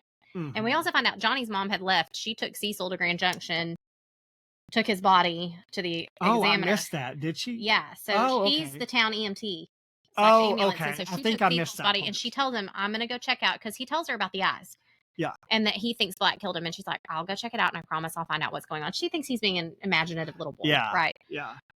But she's gone for like the first 2 days of this. Yes. To Grand Junction, because she goes and shops and there's a big storm that blows up. And so she stays there. Yeah. So she doesn't drink it and Johnny doesn't drink it, but everybody else does. And I just find it odd that a woman would leave her 13-year-old son at home for days. I mean, he's 13 though. Yeah. Yeah. I would not leave. I mean, Barrett's almost 13. I would not leave him overnight because my sweet boy. But then again, this is a small town where they were very close. I know. So maybe she felt comfortable. I don't know. And I think this was a lot more common in the 90s.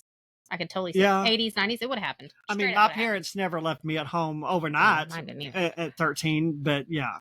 No, not overnight. But my parents would go for the day or whatever. Yeah. Well, in fact, I loved it. But he was very much kind of on his own. Like, very much like independent. Around the town. And it's summertime, so like he's just doing his thing. Him and his friends are meeting up and hanging out and doing what boys do. Whatever it is that boys do. Yeah. What boys do. Summer. Anything they shouldn't be, usually. If there's a cave or an abandoned building, they're going to go check it out while mom is gone, while mom is not looking. Yeah. So anyway, the next morning, Steve wakes up and he's had this vivid dream that Paula was doing something shady behind the shed with the preacher. And he's like, what is going on? But he can't shake it. You know, sometimes you wake up from a dream and it's like so realistic that you think it happened. Yeah. I've had a few of those dreams, and I've had a few dreams. My poor husband, sometimes he'll do something in my dreams and I'm mad at him when I wake up in real life. And he's like, that did not really happen. Like, can you please let it go? I'm like, I'm sorry. Some dreams, it's hard to let go though. Yeah, sometimes it is. Yeah. And so this is kind of when we get the first idea that Black might be influencing people in their sleep and in their dreams. I believe that straight up happens. In fact, absolutely. I know it happens because I've had it happen to me. Yeah. Demonic activity, oppression, troubled sleep, fear. Yeah. I didn't rest well for a long time in my childhood. And so I straight up know that this mess happens. And it just made me mad as I was reading it. I was like, how dare he? Get out of their heads. Yeah. And then you're also stuck with, well, why are you people so stupid? Why are you falling for it? Yeah. So he goes out there to look behind the shed, of course, doesn't find anything, and gets a wooden stake, is cut by a wooden stake and gets a splinter stuck in his hand. And then out of nowhere, the preacher shows up and like takes the stake out of his hand. Yes. And, tells him that just like removing the splinter causes a little pain, it eventually feels better soon. Likewise, it is with the town. After a little pain, everything will make sense. That is so ominous. Just gross. Yeah. But again, it added to the sense of foreboding in the book. Listen, the whole book is foreboding. It really is. Yeah. And I loved it. I love reading a book that's not Puppy Dog in Sunshine. No, and it's not like, and it was so engaging that it just kept me turning pages. Like, even though it's heavy, I'm not wanting to stop. It was very effective. Extremely effective at moving the story forward. Yeah. And I will say, at this point, the townspeople are starting to act very bizarre. They're just, okay, yeah. And so did you notice, at this point, I remember as I was reading, being like, some of this conversation and the way these women are thinking and the thoughts they're having are very immature sounding. Yes, they were almost childish. Almost childlike. And I was like, I do not understand. Because his writing is so good. And I was like, what is happening? Well, there's a reason. There's a reason. Yeah. So when all of that came together for me, I was like, oh. But you don't understand the reason until You're later 2/3 of the way through in the the book. Yeah, that's why during this whole book, I was like, it's baffling almost. Yes. But I encourage you, readers, stay with it. Yeah. It's so worth it in the end. He's excellent. Yeah. So without giving too much more away, the town just starts to really devolve. Yeah. All of the people are being affected. All of the grown-ups are being affected. Like the salon owner, Katie, is really, she's basically just decided that if Marsavies approaches her, she's going to have an affair with him. Yes. Like she's making herself available. Her husband is gone bananas. Yes. So this is where the preacher comes back in, black. It's Marsavies black, and he has a vial of milky liquid. This liquid becomes more prominent throughout the story. He says it's aloe vera and a strong hallucinogen called P2 moss. I don't know if that's a real thing or not. I don't know. We can find out. But we find out at this point, not only is he giving people this vial of liquid, but he has also administered it into the town's water supply. It's a hallucinogen, and this is why people are starting to act weird. I don't think it's a thing. I think it's something that was made up. Oh, okay. This hallucinogen is actually affecting their dreams, the worm goop. And it's the goop. It's the worm goop. Yeah. And Johnny then decides, like, I'm not drinking the water no more. Yeah. And he stops. He just, it's like milk and soda pop. Well, and he begs his mom. And he begs his mom not to. Yeah. And And of course, she's too stupid to. And at one point, she enjoys the effect of the hallucinogen. Which isn't that, I thought this, okay, I live in county. And county is known for its drug problems over the years. And we have a huge population that are unfortunately bound up in drug culture. Yeah. And so I really saw a lot of parallels in this of it just took one taste for most of them and then they were addicted. And that is exactly how addiction works. Yeah. And this whole town. Even the kids, that's what was so appalling to me. And the parents are letting their kids do things and ingest things that I would never. Okay. I'm just saying, whose natural instinct would be to eat worm goop? Not me. Yeah. It's disgusting. Then we're back at the monastery and Billy starts talking to these other kids, trying to recruit them to his side, Darcy and Paul. And as it goes, as it happens, there's always somebody. They go with him. Yeah. And so now we have 3 children in the dungeons, and we realize that the overseers are very concerned now, right? Because they have these certain rules that the monastery is founded on, and one of them is that if at any point a student wants to challenge their main foundations, codes of conduct, that they can in a debate, and then all of the student body will be allowed to vote and things can be changed. Based off of the student body vote. Yeah. And they're going to let them run it however they want. And so Billy recruits Christine and Paul to his cause. And then eventually that's what they do. They challenge things. Yeah. And it is crazy. Yeah. That happens a little bit later in the book, but yeah. But he gets Darcy to go with him. We don't want to give too much away. Yeah, we want you to experience the greatness of this book. This was such a good read that I really think anybody, I mean, even if it's not your normal genre, I think you would enjoy it. Totally. If you can just power through some of the more uncomfortable moments. Some of the darkness. There are some uncomfortable things. There are. But it is so good when you get to the end, like how it all comes together. I was just like, oh my goodness.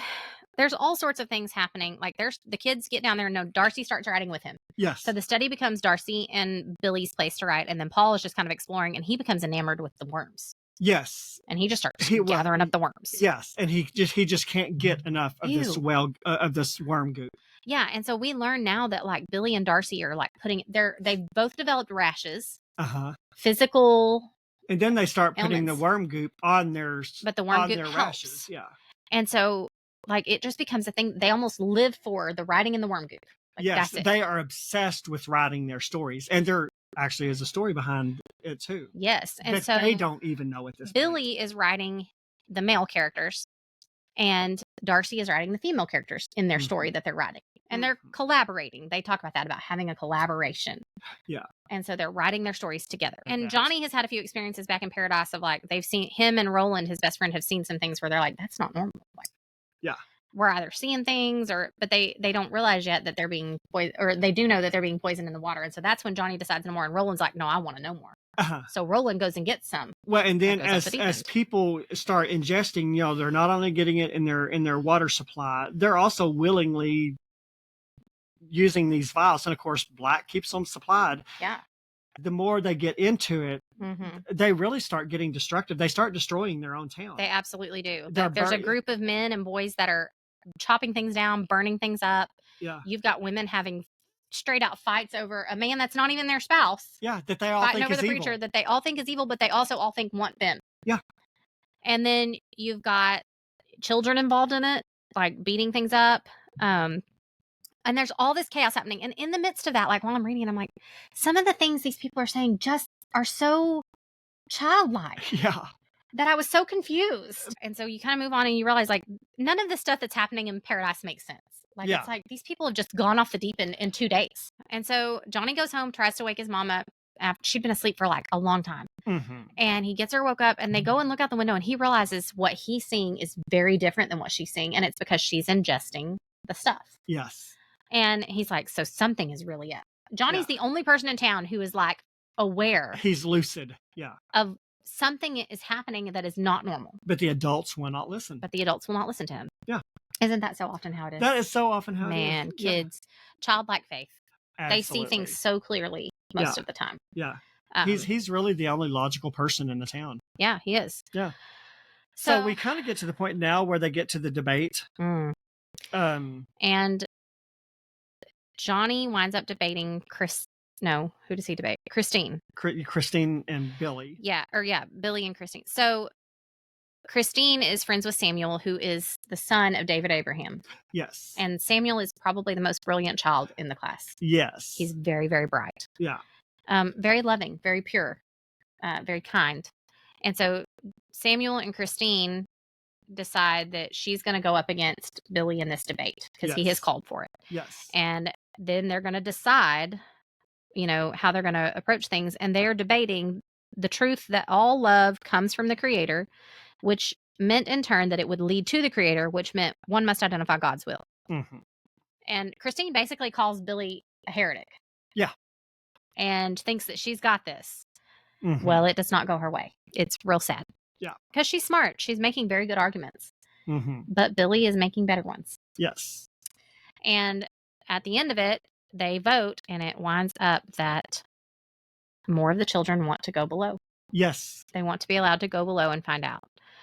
And my heart just broke. Again, it's representative of the human spirit. For some reason, humanity is drawn to the darkness. Yeah. And it's our flesh, right? It's our flesh. We're fallen. Yeah. Our fleshly nature is fallen. That's why you have to fight the flesh every single day of your life, right. even if you're a Christian. That's right. Yeah. And I think, too, another kind of theme in it is this idea of like nature versus nurture.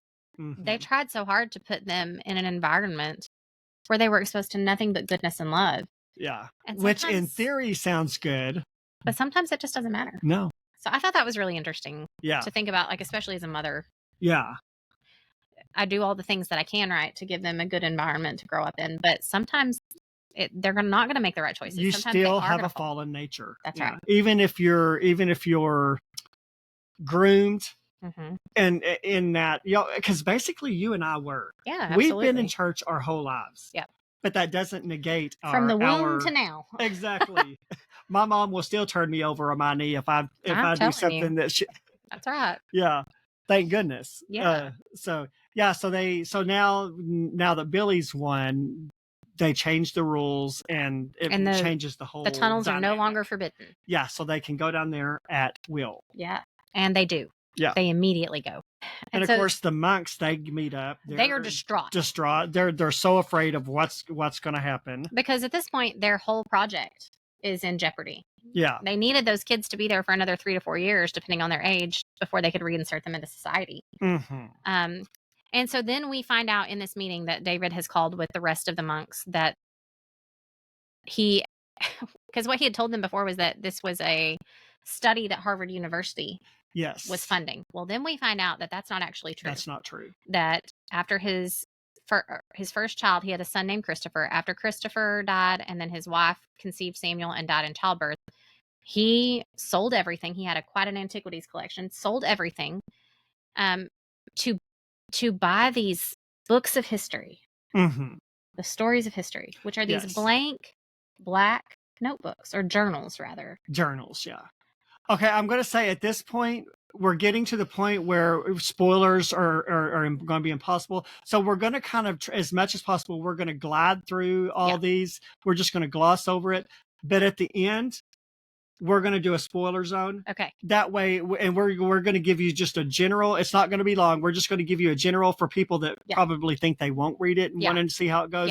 We'll kind of tell you, but we'll give the people that want to read it an option to get out before we get to that. Yeah. Okay. So, yeah. So he tells them about these books, tells them that they are very, very important, that at all costs. Yeah. These were worth all of the cost.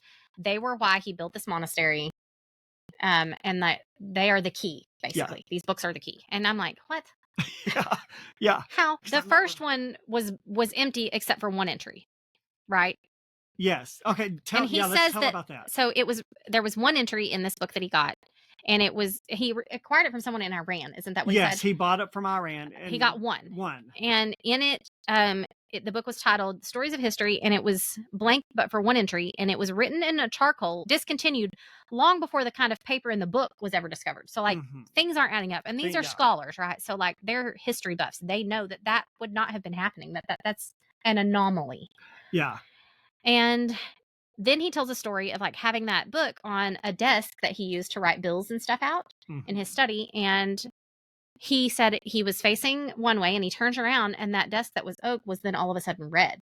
Yes. And he finds that his son had wrote in the book that the desk is red. Yeah. And he's like, wait a minute, what? Yeah. That's just a little taste of how these books work.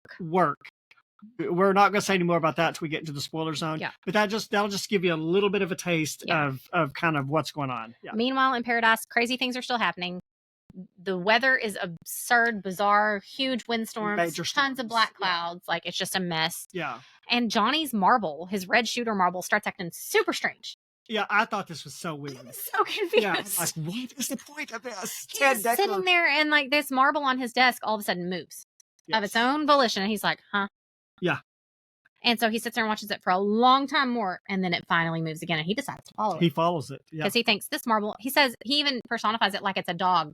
Yapping at the back door, bouncing up and down, wanting. He's like, so I'm going to follow it. So he does. I'm just saying. Okay, I'm just saying, if a marble comes flying through the air at me, I am not following it anywhere. Yeah, I'm going to assume this ends in no good. I'm going to call you and be like, Brett, get me a padded room somewhere. I need to be locked up. Yeah. And it leads him to an overlook that looks over town. Yeah. He gets to this canyon cliff, and he's like, what's going on? But then we're back in, we need to probably go back here. Yeah. So Samuel is David's son, and he knows about the books of history. Yes. And he has read them and knows the story of what happened with his brother and all these things. And so I don't know how do we do this? It's so hard, you guys. I know. Yeah. It's a real hard to tell you the story without Spoiling it all. spoiling anything. So we can't really say that because not till the end. Not till the end. Yeah, we're gonna have to skip over all this until the spoiler zone. Suffice it to say, Samuel is trying to figure out a way to combat Billy's darkness. Yes. Essentially. Yes. So to me, Samuel was the good, Billy was the evil. Dark, light and dark, right? Yes. And so that's what I kind of see in that. And so Billy has followed this marble to this canyon, and he's gone on into the canyon and finds that there's like this cave entry. He sees a door cut into this. Yes. And he's like, what is happening? Like, he thinks it's like a mine shaft. An old mine shaft or something. And then all of a sudden, Samuel walks out and they meet each other. And so Samuel kind of tells Johnny, like, I've got a plan to help you save your town. Yeah. Will you help me with it? Yeah. In which Johnny's just like excited because he's the only one that recognizes that something horribly wrong. Because all throughout the story at this point, Johnny has been like, do I call the police? Well, the phone lines are down. They can't get called out. Yeah. Like, do I try to walk to Delta and get help? Like all these things, but he feels very trapped. Yeah. As a 13-year-old boy would. Yeah. So they decide they're going to work together to try to save the town. They go back to paradise. He goes to the church, which is again full of people. And he tells them, he's like, you guys, Johnny gets a moment of bravery and he walks up to the platform and he's like, y'all are and he even notices too blinded to see. The people are sitting there like zombies. They're not no coherent thought. No. They're just there. Yeah. Like they're drugged out of their minds, basically. They're on these hallucinogens so much that they're zombies. And so he tells them, like, hey, look, our town is falling apart, but you're too blind to see it. Yes. And man, isn't that just like our world? To me, it almost felt allegorical to our world. I mean, you and I have the discernment to see what's going on in the world. Oh yeah. But a lot of the world, they don't see they think we're quacks because they think we're crazy. Yeah. Yeah. Because they are so carnal minded and so unbelieving that they can't see what's right before their eyes. Okay, here's what's crazy. This book was written in 2006. Wow. So, yeah. 20 years ago, before, basically. Yeah. And it's just almost prophetic, right? Like, it really is, yeah. Because the world was not as bad as it is now. 20 years ago, it wasn't as nuts as it is now. No. And it is insane right now. Yes. 100% I agree. And I kept drawing those parallels the whole time of like, this is like what our world is like in places. And it's crazy. Yeah. And it's scary. It can be depressing. But that is where we have to cling to the hope of Christ. Yes. That he's our only hope. He is our only hope. Yeah. Yeah. So then the next thing you know, and he hollers at him. He tells him to like get it together. The next thing you know, here comes Preacher Black. Yes. He's creepy. He has a way of showing up just at the right time. Doesn't he though? But or then the again, wrong time. Satan is not the same way. He is, and he comes in just that oily and sneaky and like. Yeah. Well, and here's the other thing. These people, they're under the effects of this hallucinogen. Yeah. They're at their weakest point. When does Satan attack us? His strongest attacks happen to us when we're at our weakest. When he knows that he has a foothold on us. Now, he attacks the strong, too. I'm not saying that. No, but he's a lot more likely to come after a bummer lamb than he is one that is strong. Satan is a coward. He knows that he has more of a chance of getting them when they're in a vulnerable state. Yes, and I will say one of the things that I kind of realized throughout this is like he sort of isolated each person from their neighbor, which is another tactic. In their mind. And isn't that if Satan can get into a church and isolate people to cause division? I've always said this. I absolutely hate cliques in a church. Well, if you can get people in their little cliques, Satan knows he can cause division, and a church cannot stand if it's in division. That's right. A house divided against itself will not stand. Yeah, and if you can correlate this. The allegorical state of this book, it's powerful. This book is powerful. It absolutely is. Yeah. So Johnny tells them all that there's a cop coming the next morning that's going to set things right. He believes it. Yes. I believe, he says. Yes. Because he just is longing for someone to come and set things right. Yes. And there is a story about how the cop shows up, but we can't tell you. We can't tell you that. So we're going to tell you that in a spoiler zone. Yeah. So Black kind of gets up to the pulpit, pounds on it so hard it just cracks right down the middle, and he tells Johnny that if he doesn't straighten up and act right, then he'll suffer the same fate as Billy. And Johnny's like, "Who's Billy? Yeah. What are you talking about? Who's Billy?" Yeah. So this is when Pastor Jordan comes back to town. And okay, there is a little side story with Jordan that I'm not going to give away, but literally it was the last page of the book, Brett, before I was like, I know. Yeah. oh my gosh. It put such a neat little bow. Yeah, that's what I'm saying. Oh, You have to be willing. This is one of those books where you could be very tempted to be like, this book makes no sense. don't quit. Yeah, you've got to. You've got Every single loose thread gets tied up. Yeah. And in ways that I did not expect. Yeah. Again, which is a very skilled author, because and I'm sure you have too. I've read books where you're like, okay, this book didn't have a satisfying ending. Or, it's so predictable that like you're not even surprised as you read along. Yeah, but he is very skilled at taking all these intricate plot points and actually tying it up. I have not been so excited about a book in a long time. Yeah. And like now I want to go read the rest of Dekker's stuff because it is that engaging. Yeah. And it also makes me think, and it makes me kind of examine myself. What are my motives? What is my heart? And I think that was the point of the whole book. You have to examine, and that's a biblical precept. The Bible teaches us, you examine yourself. Mm-hmm. Make sure that you are still, what's the wording, to make sure you're still of the household of faith. I don't think that's the exact wording, but that is a Christian discipline that we have to take. We have to constantly self-reflect. Yes. And be willing to accept ugly truths about ourselves and correct them. Yeah. Yeah. And so one of the things that I'm doing right now at church is this women's Bible study, and we're reading this book called Secrets of the Secret Place by Bob Sorge. And this is like my third time through it. It's a really good, it's just encouraging you to develop a deeper walk with the Lord, personal devotion time. But the chapter we just finished was on rapid repentance. Like if you fall, when you fall, because you will. You will. Even Christians, we're going to fall sometimes. When you fall, don't let condemnation come in and try to keep you from the Father. Immediately repent. Rapidly repent. Get back in right standing with God. Because he doesn't want you to be away from him. Mm-hmm. And he's not mad at you. Like, he's not mad.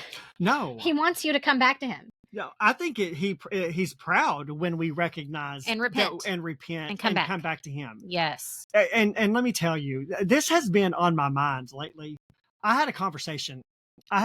This is an amazing story. Okay. I have been talking to a guy at work for at least 2 years. Okay. I work in a very secular place. A very liberal minded. Yes. And he has been very adamant. He does not understand why I'm a Christian. He gets very, he was very almost combative. Yes. Okay. He hates Christians. He hates church. Well, I've been talking to him, and has he been hurt? He's a very scientifically minded person. He's very brilliant. I know some people like that. Yeah. And he just can't reconcile. Our whole relationship with God is based on faith. And your heart, right? Yeah, because we've never seen God. We've never seen Jesus. There's no he can't reconcile physical proof, right? Yes, and he needs tangible truth, and it's because he can't see it, he's never seen it. He can't reconcile how we can have our whole foundation be on something that we've never seen, that we've never touched. I think it is a lot more difficult for scientifically minded people to have faith. Yeah. Because it's a choice you make. Yeah. Faith is a choice. It's a choice. You have to choose to walk by faith. Now, it can be a gift. There is the gift of faith. Exactly. And so that's great. And we should all be asking for that. But we do sometimes just have to choose. No, Lord, I choose to believe. Yeah. And sometimes you choose not to. Yeah. And Johnny was a really good example of it, because there's even points as you get towards the end of the book where he's yelling, I believe, I believe, I believe. And I just thought that is so powerful. Like, I need to sometimes stand up and say, I believe. Yeah. Just like that. Yeah, exactly. Yeah. Well, this guy, every time, I never talked about anything to him, but every time he sees each other, he would bring it up. Oh man. And sometimes he would be so emphatic about, I just don't understand. Explain to me how He came in my office this week and he mentioned singing in the church, in the choir at church. I said, what? And he said, what? And I said, you're singing in the choir at church? He goes, I found a church. Brett. I have been praying for this man for 2 years. Oh, Brett. Literally. I love that. And we're not friends. We've never hung out. And I said, okay. He was in my office to do something else. I said, sit down. We got to talk for a minute. Tell me. Yeah, he's like, whatever he was working on, it was time sensitive. Yeah. I was like, no, You have to this tell is me. more important right now. Yeah. And yeah, he said, I don't know. Look at that though. Even though I know it was probably stressful for you, for him to be the way that he was, that tone and that interaction, that's hard. Yeah. You just can't. Because it's hard to put into words, because I kept telling him, it's faith.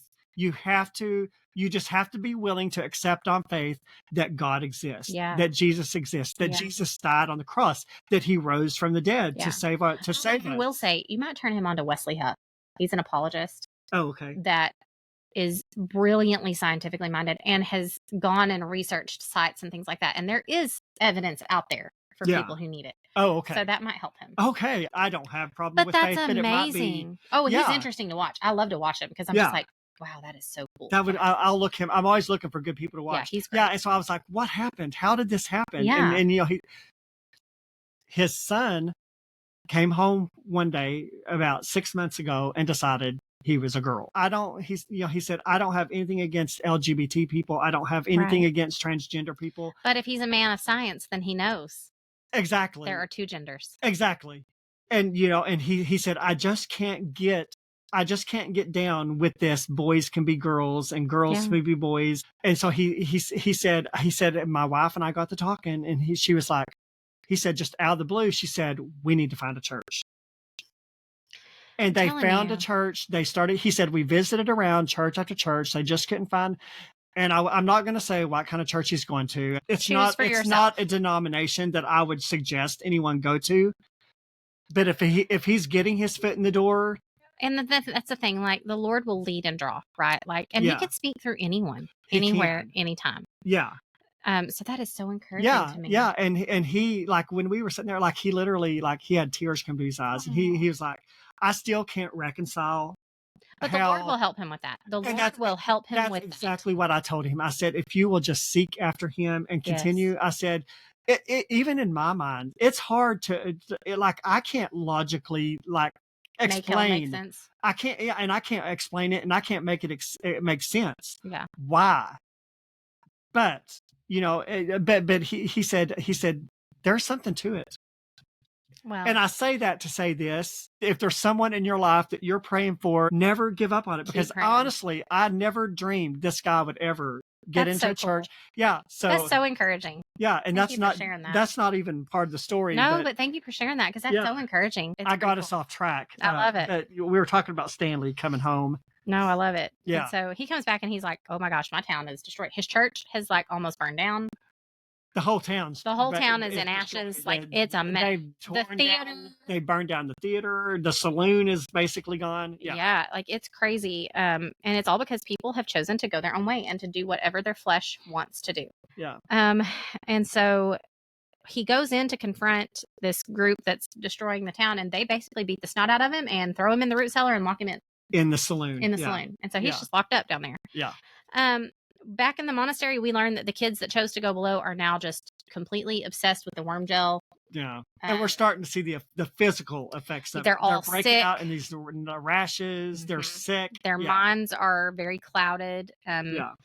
They're weak. It's just they are obsessed with writing in these journals, especially Billy and Darcy. Yeah. And again, we can't say much about what they're doing, but in the spoiler zone, we'll tell you. But they're just obsessed with writing. And you got to think that, like, writing is the thing that they have been taught is the basis of their whole education. And that they're all creators and that they write. Yeah. And so, like, that's been their whole thing. And so they're all just obsessed. And, like, it talks about even how the kids are frustrated because, like, they've got so much worm gel on them that it's getting their pages wet and sticky. Yeah. But that they have to have it because it soothes the sores. It soothes them. Yeah. Oh. Ugh, nasty. Gross. Yeah. Johnny wakes up in paradise and he realizes, like, oh, it's light outside for the first time in days. Mm-hmm. And so something has changed. Yeah. So he runs outside and sees this guy standing at the same spot in town that Black came in. But this time it's a police officer. A cop named Thomas. And so Thomas is like, hey, you want to help me out? Be my partner? They bust up into the saloon. They start rounding up all the rabble-rousers. Yeah. And he's almost written like a superhero comic character. Like some of the things he does are not things normal people They're would not do conventional at all. Yeah. And it's like, but he rounds them up and puts them in the church kitchen. The fellowship locks hall. them in the fellowship Locks hall. them in there. But they take all the knives out. They take all the knives out. Yeah. And he tells them, try not to kill each other. Yeah. So Yeah. they're making some headway in restoring, kind of cleaning up, restoring some order to the town. Yeah, exactly. Yeah. And so and I guess these were like kind of the main people that Preacher was using to create chaos in the town, and now they're all locked up. Yeah. And so Stanley, they find him while they're kind of getting all the people together. They find him and get him out of the thing, and he goes home. Well, then Preacher comes and visits Stanley and is like, hey, I can give you power. Yes. I can give you all the things you want. And Stanley accepts. And so Jordan agrees to hand over the cop to Preacher. Mm-hmm. So again, a night passes. Johnny wakes up the next morning and it's dark and cloudy and terrible again. Yeah. He's like, oh no. Yeah. So he gets dressed and runs to the church and finds that they have... Let's not tell that. They have taken Thomas. We'll tell you what happens in the spoiler. And so Johnny just leaves. He runs away from Paradise. He leaves Paradise, goes back to the cave. To the mountains. Hoping to find Samuel. So he makes his way to the cave entrance and he actually goes into the monastery because when he was there the first time, Samuel showed him like the entrance. He's looking for Samuel. He just doesn't know where to go. So he goes down into the tunnels. Mm-hmm. And he's worried that Samuel might be dead, but he's not. Mm-hmm. And so he actually finds Billy and Darcy. Mm-hmm. in the study and confronts them. So Johnny ends up leaving and runs into Samuel on his way out. And Samuel tells him, we're working on it. We're still working on it. Even though we know what has happened, we're still working on it. You want to just go into the spoiler zone at this point? I think we have to. I don't know that there's any way that we can. Yeah. So maybe we can just say it does all wrap up. Yeah. And it very nicely. The very end of it, it was such a picture of like Christ. Yes. And the Father. I think that was what was hardest for me to read. Yeah. Was the Father's perspective. Yeah. Oh, it just broke my heart. Exactly. So I even if you don't think this is your kind of book, I really recommend giving it a shot. And this is like the perfect season for it. Like if you want something sort of spooky, but that's really going to encourage you in the end, pick up a Dekker book. Go read Showdown. Absolutely. And then come back and tell us what you thought of it. Yeah. Let us know if you read it and enjoy it. Yeah. It's a very clean book, but it is very dark. It's very gritty. There's a lot of stuff that's hard to read. Mm-hmm. But it is worth it in the end. It's worth it. Yeah. And I think you should read it. Yeah. So for those of you that want to leave, now is a good time to take your exit. We're going to take. We highly recommend 10 out of 10. 10 out of 10. Absolutely. Yeah. We're going to take about maybe 5-10 more minutes to kind of give you just a rundown. So from this point on, we're in spoiler zone.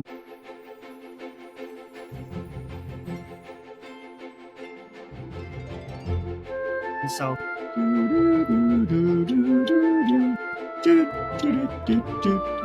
okay, spoiler zone.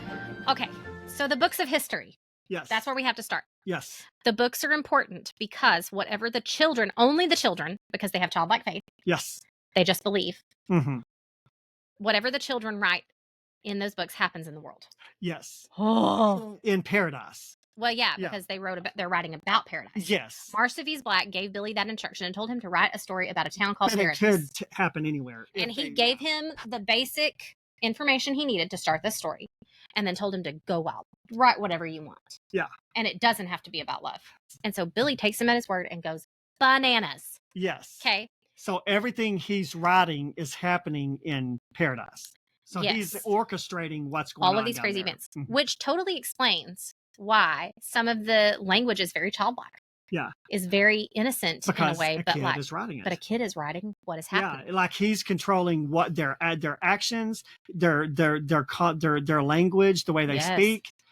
But he cannot make them do anything, but it suggests it to them, right? Yes. And this goes back to free will. Yeah, because the townspeople, even though they're under the control of his pen, so to speak, they have the free will to do it or not. To do what's entering into their mind, into their spirit. But also because their will has been somewhat deadened because of the hallucinogens. Exactly. They're not making the best choices. Yeah. Again, a picture of drug culture. Yeah, but you don't see all this correlation until you get 65% into the book, where you start, or you're. Honestly, I felt It's so funny. I literally, when all this stuff started until about 65, I was like, okay, we are 65% of the book, and I still don't know what in the crap is going on here. Mama, forgive me for saying this. It's okay. So when it finally started melding together, I literally had a sense of relief. Yes. Because it finally made sense. Yeah, I was like, am I stupid? This is not just some acid trip we're on. Yeah, I was thinking, okay, am I just missing stuff? Am I stupid? Too stupid? No, it was just wild, right? Yeah. So we just talked about Johnny coming up there and running into the dungeons and talking to them, and we find out that Billy tells him, like, why are you even concerned about Black? He's just a character I wrote into this book. Yeah. So the Black that has been in paradise is not the Black that the monk that has been living in the tunnels. Mm-hmm. He's been in the tunnels the whole time, influencing Billy. Yeah. But this other character was one that he modeled on him. Yes. And so then we also learned that the cop, Thomas, Samuel, was counteracting Billy's bad writing with his good writing. Yes. So that's where Thomas came to be. So they can actually write new characters in the journal, and they will show up in paradise. So, and there's some conflict, right? Like, are these actual people? What happens if something terrible happens to them? And we find out because they kill Thomas. Mm-hmm. The townspeople kill him. They string him up and hang him. And it's awful. Yeah. Like, that was a hard part for me to read. Because, again, this is so demonstrative of today's world. Yeah. In today's world, they would love to string all of us up. Yeah. Charlie Kirk is a prime example of that. Yeah. They hate the message that we bring, even though it's the light, it's the gospel, it's the truth. They don't want to hear it. The people in paradise didn't want law and order restored because of the frame of mind that they were in. That's right. So they murdered him, they strung him up, and got rid of him. Okay, and so that was like a huge, like you said, sigh of relief of like, okay, the things that are happening for a reason. Yeah. And so then it also makes sense like why the women were almost sounding like teenage girls in the way that, hey, because Darcy's writing the women's potential actions and thoughts. Yeah. And she is a teenage girl. And she's a teenage girl. Their hormones are, going crazy. Like, it totally makes sense. Mm-hmm. And so I was finally just like, oh, like you said, just like, okay, now I sort of understand. Yeah. But then so many things start to happen in quick succession. Samuel goes and talks to his father, and he's like, I think I have a plan. But at this point, we learn that all of the other children are now down below. Mm-hmm. Like Christine, she has fallen. Samuel's the only child left that can write goodness. And he tells him he has a plan, but that he has to write himself into the story. Mm-hmm. And I'm just like, Samuel, no. Like, this is... No. This is not going to turn out good. Yeah. But he does it. He gets his father's approval, and he tells his dad, like, and he's like, Dad, we have to trust the books. And his dad's like, yes, we have to trust the books. Because his dad believes, like, this is actually what this is, and it's going to work. Mm-hmm. And that good will prevail over evil. Like, this is the whole basis of his project, his belief, his whole foundation of who he is as an individual is that Christ will prevail. Good will prevail over evil. Mm-hmm. And that's what he has taught Samuel. And Samuel believes it too.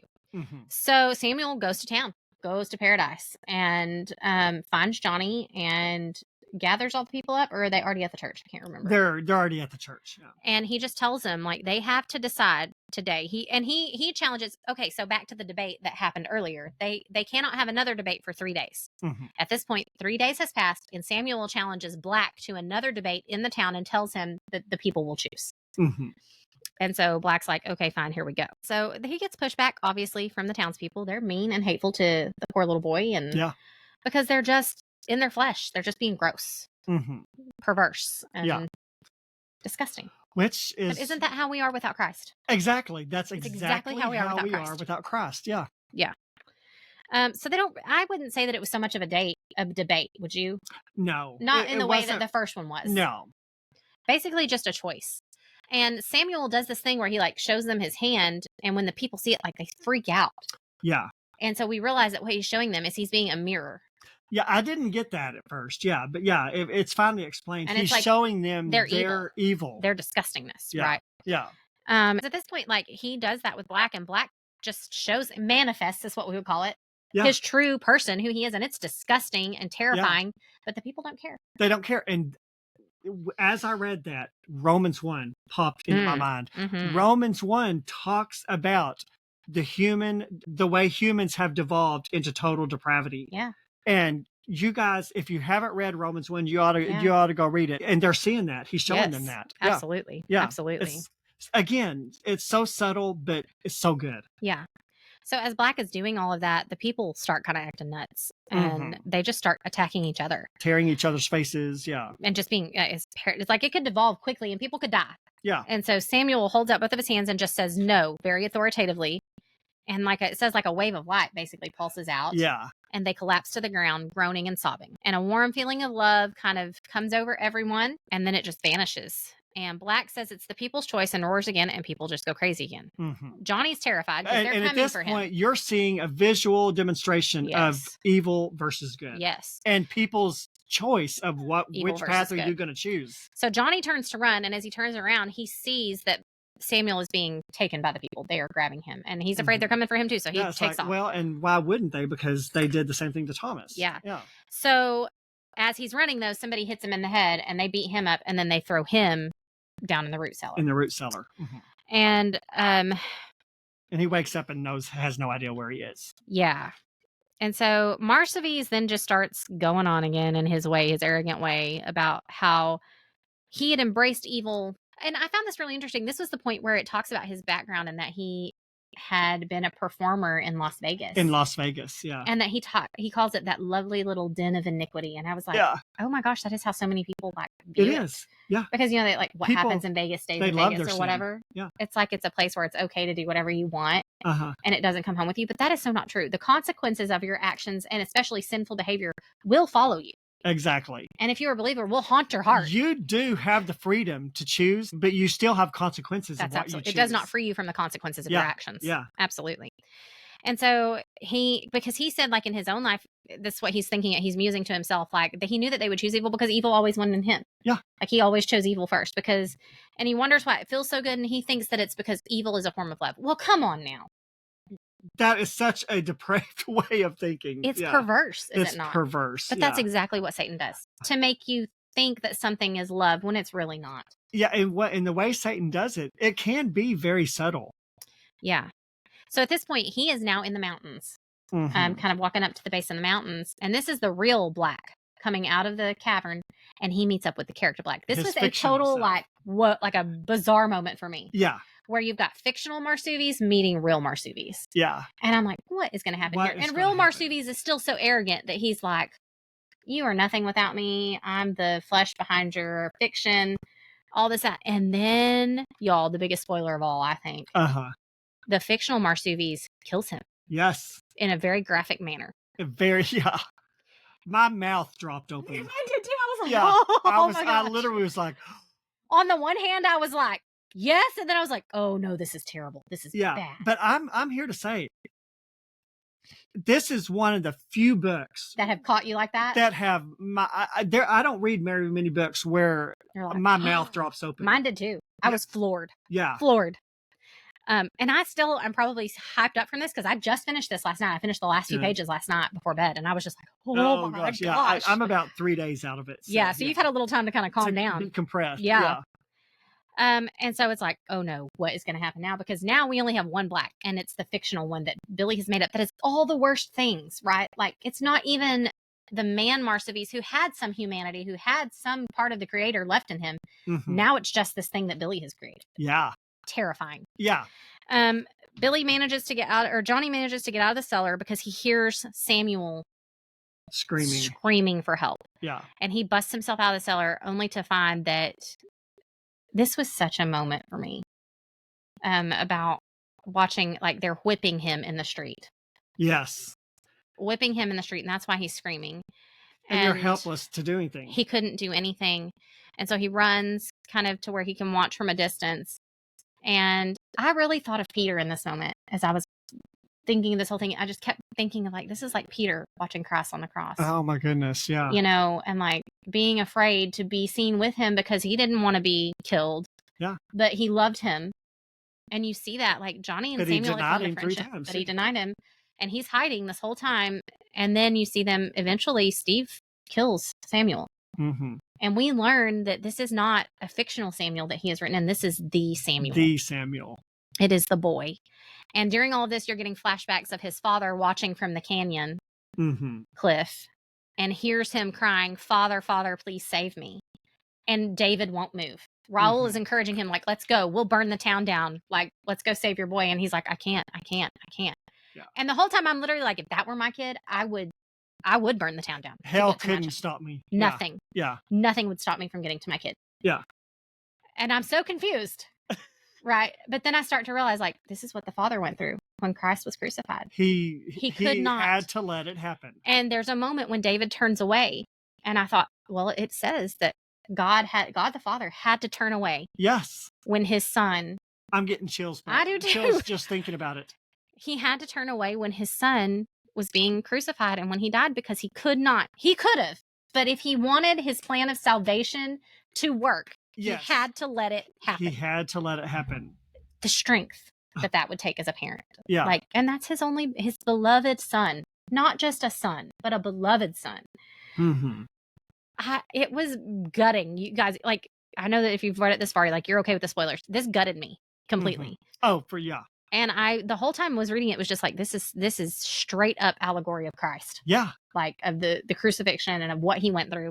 Because we know that Samuel is showing them, like, I'm going to die for you because I love you. Mm-hmm. I love you so much that I'm willing to give up my life for you. Yeah. And then we find out that Samuel at some point had gotten in there and written in his father's book of history some irrevocable rules, which were things that they could do. And he made it so that his father, so the reason David wouldn't do anything is because he believed that these books were true. Mm-hmm. And so he decided that he and Samuel had collaborated together, basically, and he let Samuel go knowing that he was probably going to be killed. Yeah. But he believed he could write him back to life. And so that's what he does. Yeah. And David writes in the book, brings Samuel back to life, all of the healing of paradise, of its people and its buildings and things, yeah.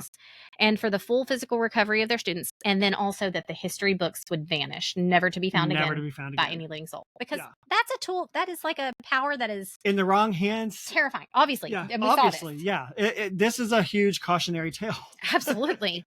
And so the very last chapter, I just cried as I was reading it, because this would be a fantastic movie. Oh, that would make sense. Like, and you literally get to see the town coming back to life. Yes. The buildings. I could totally see it like a Marvel movie, you know, like how they put things together. Like, it would be amazing. Yeah. We find out in the last chapter. So Samuel does indeed come back to life. Like, he comes walking back into town, and people realize, like, we have screwed up. But it all does happen. Things are restored. People are restored. But but how many times do we mess up exponentially, and it takes hitting rock bottom to realize we've messed up? Yeah, it's true. A lot. But you're not irredeemable. When you're never irredeemable. Listen, I had someone ask me that one time, am I too far gone? Yeah. If you're worried about being too far gone, you're not too far gone. Now, you can get to the point where your mind is so seared. And your heart is calloused. But if you're even having those thoughts of like, am I too far gone? You're not too far gone. Exactly. If you're worried about it, you're not there. And my encouragement to anybody that's feeling that way would be, run to the Father. Yes. Run to the Father. Let him show you how much he loves you, because he does. Yeah. Immensely. Mm-hmm. Like, more than you could ever imagine. And his love is a love that is not conditional. Like, it's not conditional upon how you behave, what you say, what you think, what you do. He just loves you because you are his creation. Yeah. And he loves you as much right now in whatever state you're in, if you're a sinner, if you're a saint, as he will as if you loved him and like knew him and walked close with him. He will never, like, he doesn't love me any more than a sinner on the street. He loves us the same. Mm-hmm. So I find encouragement and hope in that. Like, if you're on the fence, find the Father, because he loves you. Yeah. But anyway, we find out Stanley's dirty little secret was that when Sally, which is Johnny's mom, and he first moved to town, he had a fling with her. Yes. And she got pregnant and would not abort the baby.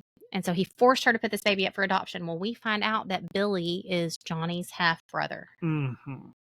Oh my gosh. This is what happens when you dabble in sin. This is why he was paralyzed to confront and stand against Marsavies Black. Yeah. Because he was in sin.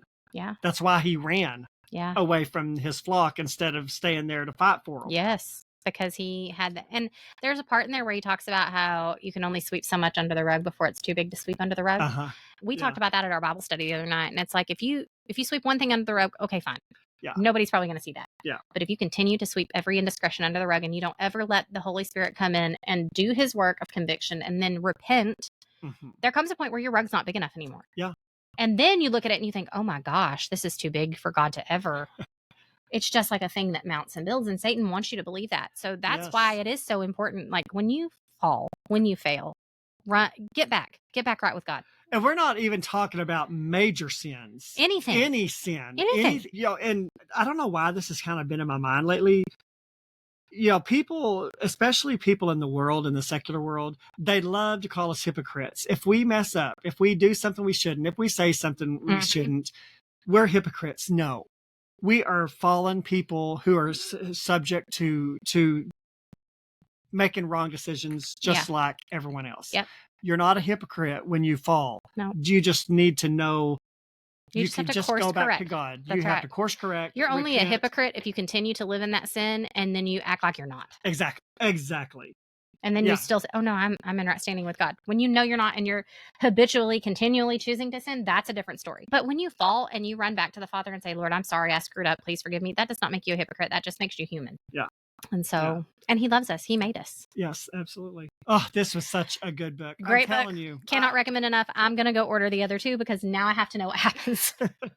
Because there is a little prologue at the end that gives, or no, mine had a sneak peek of the next one. Did you I didn't. I saw it. I didn't read it. Mine has a little sneak peek of the next book, and I was like, I have to know because Black is still running loose out there in the world, and I want to know what he's doing. What's his game next? Yeah, because we find out, we didn't cover that Marsavies had a book. The fictional character had a book. Yes. That's a concern. That's a concern. Yeah. So it's not over. It's not over. Because I wonder, like, did the whole book vanish? Because, he wrote it in. David wrote it in that they had to vanish. Mm-hmm. There's lots of things. So, yeah. I recommend.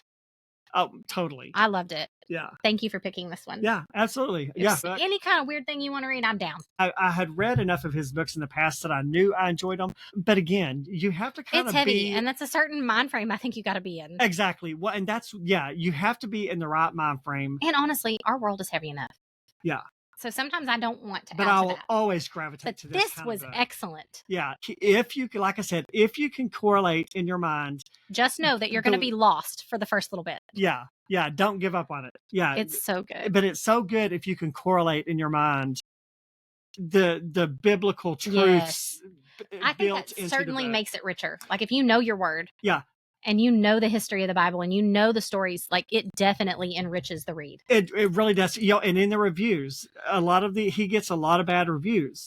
And, people were talking about how there was no substance to the book. It was just a bunch of, either that person is biblically illiterate and they just don't understand, or they're a non-believer and they just don't have the ability to understand. Definitely recommend you guys checking out this book.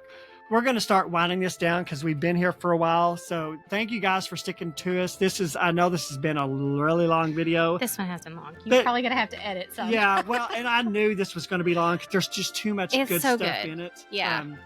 But anyway, we're going to get out of here. We'll see you back in November for War Songs. Yeah. For Brett's book. On November 1st. Yeah, we're finally going to do one of my books. I've been reluctant to do it, but we're finally going to do it. It's going to be great. Yeah, so we'll be back for that. We're I don't even remember what book we're doing next time. But anyway, come back. So you guys again. Oh, you're welcome. It's always fun. Yeah, I always enjoy it. So she'll be back again. So talk to you guys next time. Bye. Bye. Thanks for joining us on the Bookish Introverts podcast, where together we explore the worlds within the pages. Until next time, stay bookish.